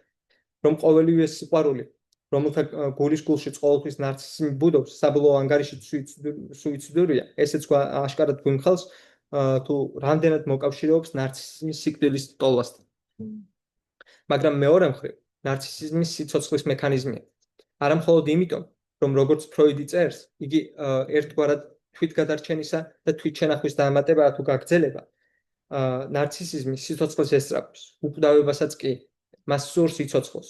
ჩემს ნარცისიზმს სურს იცხოვროს და სურს იცხოვროს თვით ჩემსზე მეთხანსაც კი, ჩემს შემდეგაც კი. როცა რეალობის პრინციპი მეუბნება, შენ მოკვდავი ხარ, სასრული და დროებითი, ჩემი ნარცისიზმი სხვა გზებს ბზეძებს, სხვა ბილიკებს, რათა იცოცხლოს, სამუდამოდ. შვილი, წიგნი, ხელოვნების ნიმუში, გმირული აქტი და ასე შემდეგ, როგორც ფროიდი გვასწავლის, ყოველივე ეს მხოლოდ ფანტაზმაა, wishful thinking-ი ნარცისიზმისა, უკვდავების და სიცოცხლის სამარადჯამო განგრძობის. ნარცისიზმის პარადოქსები იმდენად უეულევია, რამდენადაც მისი ეშმაკობები და ხრიკები. ნარცისიზმის გავლითაა, რომ ჩვენ საკუთარი თავი დასაწყისში შეგვიძლია უკვდავად წარმოვიდგინოთ, სრულიად სხვაგან, სხვა ადგილას, ვიდრე სიკვდილის მსახმელ ხელს შეუძლია მიწვდენა. ნარცისიზმის გავლითაა, რომ თუ კი სიზმარში ჩემი სიკვდილი დადგება, მე, ნარცისული უსასრულობის ეშმაკობით, უსასრულო და უსასრულობის ტრიუმფით, სადღაც მოშორებიდან, სადღაც უსაფრთხო დისტანციიდან უყურებს ამ სიკვდილს, როგორც სხვის სიკვდილს. მაგრამ სხვისი სიკვდილი ჩემი უკიდურესად საკუთარისა, death of my very own, la mort de mon propre, იმისა, ვინც უკიდურესად მყოფ არის ჩემთვის, სწორედ ნარცისიზმის გავლით, სწორედ ნარცისიზმის იმ არსობრივი მომენტის გავლით, რომელმაც სხვა მხოლოდ საკუთარის გავლით იცის, სწორედ ნარცისიზმის გავლითაა, რომ ამ სხვის სიკვდილი, მისი სიკვდილი ჩემში, როგორც ჩემი ნაწილის სიკვდილი, ჩემს მოკვდავობას ამხელს. იგი მას აშიშვლებს, მაშიშვლებს მე, ჩემს თავდაჯერებულ ნარცისიზმს სიკვდილის წინაშე. სხვის სიკვდილი ჩემს მოკვდავობას ამხელს, ჩემს სიკვდილს, რომელიც როგორც გარდაუვალი მომავალი, უკვე ყოველთვის დამდგარია. სხვისი სიკვდილი მამხელს და მაშიშვლებს სიკვდილის წინაშე და აშიშვლებს ჩემს უკვე ყოველთვის და ყოველთვის უკვე ყოფობას. და აქ უკვე ნარცისიზმი ხდება სუსტი წერტილი და უმწეო სისიშვლე სიკვდილის წინაშე. ნარცისიზმის გავლითაა, რომ მე იცის საკუთარი თავი ერთდროულად და ურთიერთგამოურიცხავად, საკუთარი თავი როგორც უკვდავი და როგორც მოშიშვლებული და უმწეო სიკვდილის წინაშე, როგორც უკვე ყოველთვის განწირული მკვდრად ყოფნისათვის. მოკვდავი, ანდაც სიკვდილის კერძი. მომნუსხველი და მრავლის თქმელია, უაღრესად გამჭრიახი, რომ მითის ოვიდიუსისეულ ინტერპრეტაციაში სამივე ეს სახე ჭყალებში ან გადახაზვით, სამივე ეს ფიგურა, ექო, ნარცისი, გლოვა, ერთადაა წარმოდგენილი. მათი ბედისწერები, მათი სიყვარულები, მათი გლოვები, ისინი გარდაუვალი და შეუძლებელი ხლართებით არიან ერთმანეთში გადაბმული. მათი უგასასვლელო ლაბირინთში. და თუ მართალია, რომ ნარცისიზმი უნდა აღდგეს ნარცისიზმის უფლება, ეს მხოლოდ ექოსთან ერთად, მასთან შეუძლებელ წყვილში უნდა და შეიძლება მოხდეს. ექოში ყოველთვის არის გარკვეული ნარცისიზმი, ისევე როგორც ნარცისიზმში არის ექოიზმი. Plus de narcissisme, plus d'écho. Toujours plus de narcissisme, toujours plus d'écho.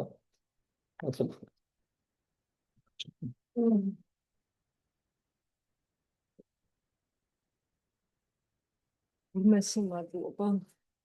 კიდე განაც საინტერესო იყო და აი რამხელა შრომა არის ჩადებული ამაში და ძალიან დიდი მადლობა ასევე რომ ესეთი დოზით, ანუ ესეთი კვეთა გააკეთეთ ფსიქოანალიზთან, რომელმაც რაღაცა კიდე უფრო ახლოს მოიტანა, ну პირადად ჩემთან ყოველ შემთხვევაში.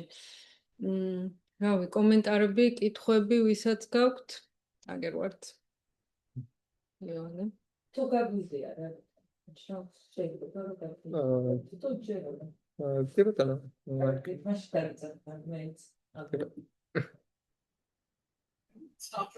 ძალიან საინტერესო იყო, დიდი მადლობა.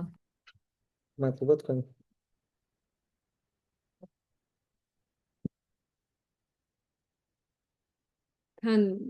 თან ისეთი არის, აი კიდე რომ იმდენი რაღაც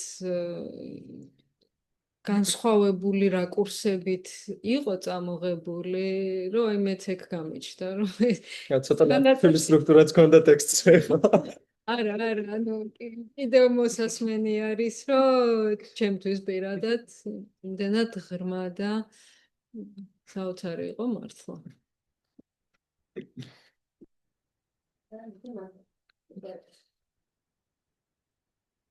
ამ ინიციატივისთვის, რომ ამდენი გააკეთეთ და მოიტანეთ ჩვენამდე ეს თქვენი ხედვა და შრომა. მე მგონი არ არის კითხვები შეგვიძლია დავასრულოთ. ხო, იმ ხელა რაღაცეებს ეხება, რომ ალბათ რთულია რაღაცა კონკრეტიზაცია, რომ რაღაცა კითხვათ იყოს ფორმულირებული. მე მაქვს ერთი კითხვა თუ შეიძლება. ერთ წამით რამდენი ხანი მუშაობთ იქ? რამდენიმე თვე ალბათ. ცოტა მახსოვს. ტექსტუალური რად არის პირველად დაწერილი და ეხლა ცოტა მეცადე რომ მოხსენებისთვის ფორმატში ცოტა იმას მაქნა რომ ზენიტა ჩახლართული არ ყოფილიყო, მაგრამ ხო დაახლოებით 2-3 თვე ალბათ. დიახ, კითხვა გქონდათ? დიახ, იოანე, პირველ რიგში უღრმესი მადლობა ესეთი საინტერესო მოხსენებისთვის. ჩემი კითხვა შეეხება ანკომაც ახსენა მშობიარობის შემდგომი დეპრესია.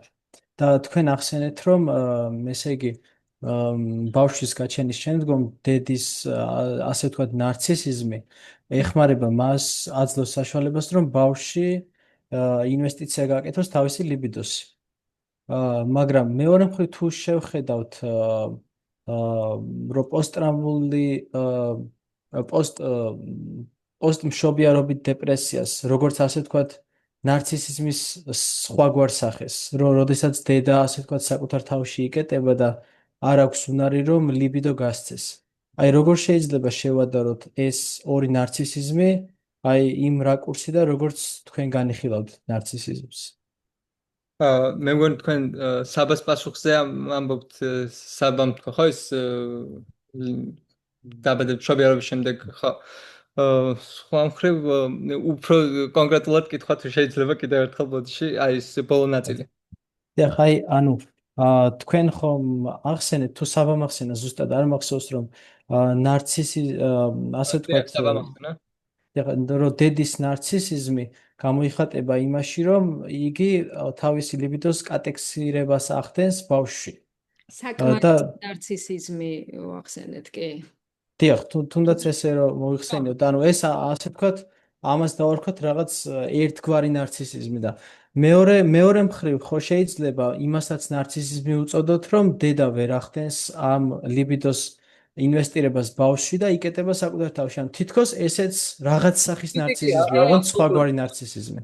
აბსოლუტურად მე კიდევ ერთხელ როგორც თქვი ამ კლინიკური იმებს შორის შემოვალ, მაგრამ ეს მომენტი ზუსტად ჩემი ცდილობა ამ მოხსენებაში ერთ-ერთი მთავარი მომენტი ამის დაჭერაცაა, რომ როგორც დედაც ამბობს, არ არსებობს ნარცისიზმი როგორც ასეთი, რაღაც ერთი და რაღაც ესე არსებობს ნარცისიზმები, რომლებიც შეიძლება ნარცისიზმი, რომელიც ბევრად უფრო მიმღები ღია სხვისადმი, ან ნარცისიზმი, რომელიც შეიძლება მართლაც დაუკავშიროთ იმას, რასაც ეგოცენტრიზმად შეუძლებლობა რომ სხვას მიაქციო ყურადღებას. კი ბატონო. თან ამავე დროს როგორ რთულია ამ საზღვრების დადგენა, ხო, აი რაღაცა სულხელიდან ხდება შეუძლებელია. კი, ზუსტად და ეს ჩემი წაკითხვაც მაგალითად იმის შესახებ, რომ ეს ფროიდის გაყოფა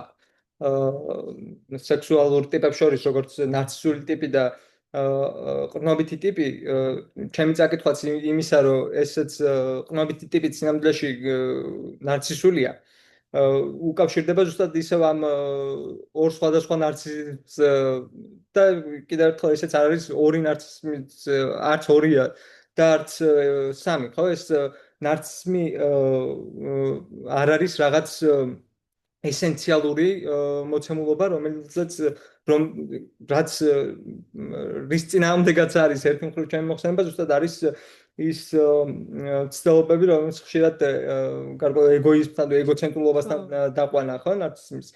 ჩემი მცდელობა ზუსტად არის არა იმის თქმა თუ რა არის ნარცისიზმი, არამედ იმ ხლართებისში გავა და იმ ხლართების ცოტა წამოწევა, რაც იმ პარადოქსების რომელიც ჩაკრულია ამ ნარცისიზმში და რომლის გარეშეც შეუძლებელია იყოს. ხო, ზუსტად ეს ორი ურთიერთსაწინააღმდეგო, რაც კარგად ახსენეთ, ხო? ორი სრულიად ურთიერთსაწინააღმდეგო მოქმედება შეიძლება იყოს და ორივე შეგვიძლია გარკვეულ ნარცისული მიმართება ორივეში ამოვიკითხოთ, ნარცისული სტრუქტურა და ასე შემდეგ. დიდი მადლობა. Olga ჩამოყალიბებული კარიერა არ მაქვს ალოგებას, მაინც დავსაბურო, დასის ვფიქრობდი ამაზე, რომ ერთობს აქვს კოლექტიური ნარცისიზმის ცნება. და იქ იმას აღნიშნავს, რომ ეს კოლექტიური ნარცისიზმი არის თქვენი კომპენსაცია, ამაზე რომ პიროვნული წარმატებას რომ ვერ აღწევდა ჩემი თავი მოვხდარა ახლა შენ დავწუს ამ რაღაც კოლექტიური იდენტობებით იქ მოვხდება ამას, რომ მაგალითად ქართველი ქრისტიანი და ასე შემდეგ. და თითქოს ესაც რამდენად იღარ იქნება ეს ნარცისიზმი, თითქოს აფართოება ნარცისიზმის სპექტრს და ამავდროულად აუწევთ, იმიტომ რომ ახაც ისევ რაღაც იდეალს წარმოიდგენ. ანუ შენ თავით ახმარ მოუქმნი, შენ თავით როგორც რეალური არსებით და რაღაც ამ აბსტრაქციებში ეძებ ამ გამოქმნებას. და ამას როგორ დაუკავშირებთ იმ უბრალოდ მაგ თემას, რომ აი როგორ ვთქვა, რომ აი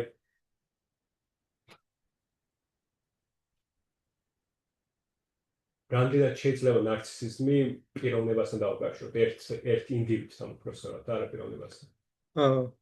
და მის საზრები მე მგონია უფრო ფართოც არის. გარკვეულწილ ფროიდიან ნარცისიზმის შესახებში წერს, ხო, რომ იმისთვის რომ ნარცისიზმი განვითარდეს, ჯერ უნდა ჩამოყალიბდეს მე უნდა ჩამოყალიბდეს და შემდეგ არის შესაძლებელი ნარცისიზმი როგორც გაგრძელება ამის, ხო? Ergänzung და ასე. ამაზრით გარკვეული პიროვნულობა ამაზრით შესაძლებელი იყოს, მაგრამ მეორე მხრივ აი ზუსტად მაგალითად ის ნიშნულოვანი მომენტი ცოტა სხვაგან უნდა წავიყვანო პასუხი, მაგრამ ნიშნულოვანი მომენტი შეიძლება იყოს ისიც, რომ ნარცისული ქალი, რომლის აღწერას არის და რომელიც მე როგორც სკოპანი გეუბნება დახყავს ცოტა ისტერიულ ქალამდე, მაგრამ ამ ნარცისული ქალის ნარცისიზმი ზუსტად რომ არ არის ეგოცენტრიზმი, არამედ გადამლახავია ეგოს, ანუ ნარცისიზმი კი მედანი იღებს გარკვეულ სათავეს, მაგრამ ამავდროულად ის არის რაც გადამლახავია თავის მეს გადამლახავი. ხო, მეორე მხრივ ეს როგორც მასების ნარცისიზმი ეს ანუ საინტერესო საკითხია, მაგრამ მანდაც უკვე შეგვიძლია ვისაუბროთ ისე ჯერ უნდა რაღაც იდენტობა იყოს, ხო, წარმოსახვითი ვირტუალური და შემდეგ რაღაც იდენტობა, რომელიც მე შესაძლებელს გახდიდა გვესაუბრა ნარცისიზმზე, მაგრამ მაინც უფრო ტოპოლოგიურად ალბათ, ხო, ცოტა მეტაფორულად ვიდრე პირდაპირ აზრით, როგორც ფროიდი ცდილობს განვითარებას 1914 წლის ტექსტში. მაგრამ მეორე მხრივ ფრონთან ეს პრინციპში ფროიდის მასაც ამაში ფროიდ არ ქონდა წინააღმდეგობა შეგვიძლია ვთქვათ, რომ ეს როგორ თქვა მაგალითად ეს სუბლიმაციის თემა რაც არის, ხო, თითქოს მასებს არ გააჩნიათ ეს სურვილი არის რაღაც პიროვნული, ცალკეული.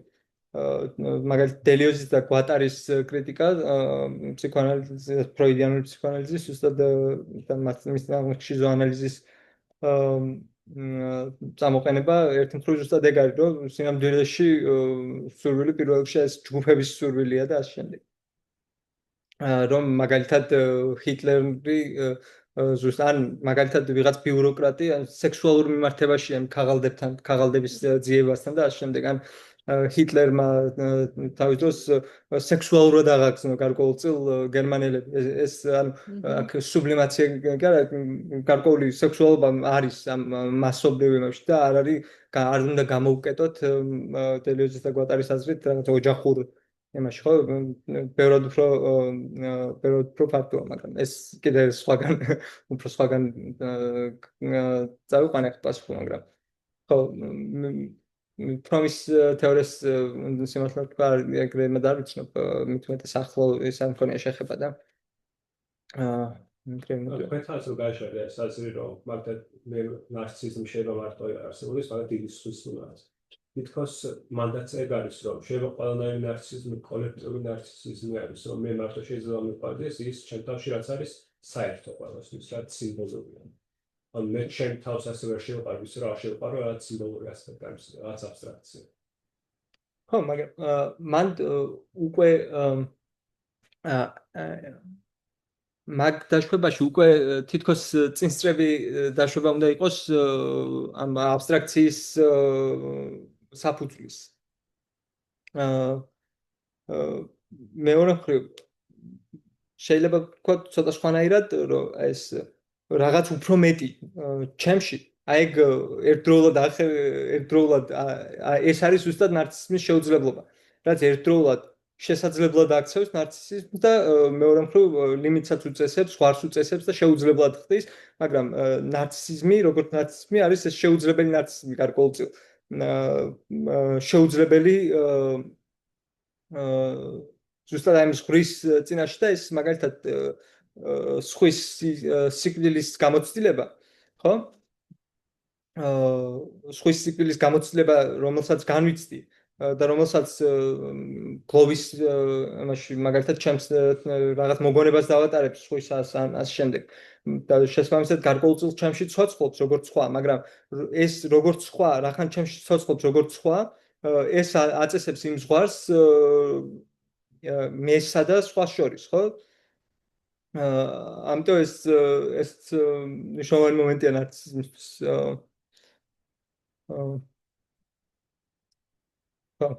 ისევ რაღაც ხლარტებში ყოველთვის გარკვეულ ხლარტებში შეუძლებელია ხლარტებში არ შემოდეს საუბარი ძრონება მაგაზე. და იმატორის სახელს შეიძლება თქვა ჰოფმანია, ხო? სარა კოფმანი.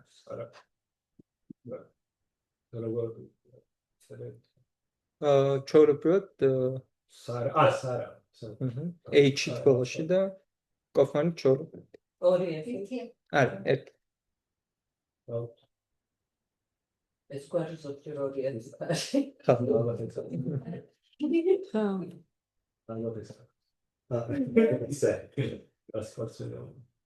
სარა კოფმანი. კარგით, თუ აღარ არის კითხვები, შეგვიძლია დავამთავროთ და კიდევ ერთხელ უღრმესი მადლობა და კარგია რომ გვაქვს შესაძლებლობა 8 დეკემბერს გაგრძელება ვიხილოთ. ისვისაც მადლობა. ძალიან დიდი მადლობა. დიდ კარგად, მადლობა.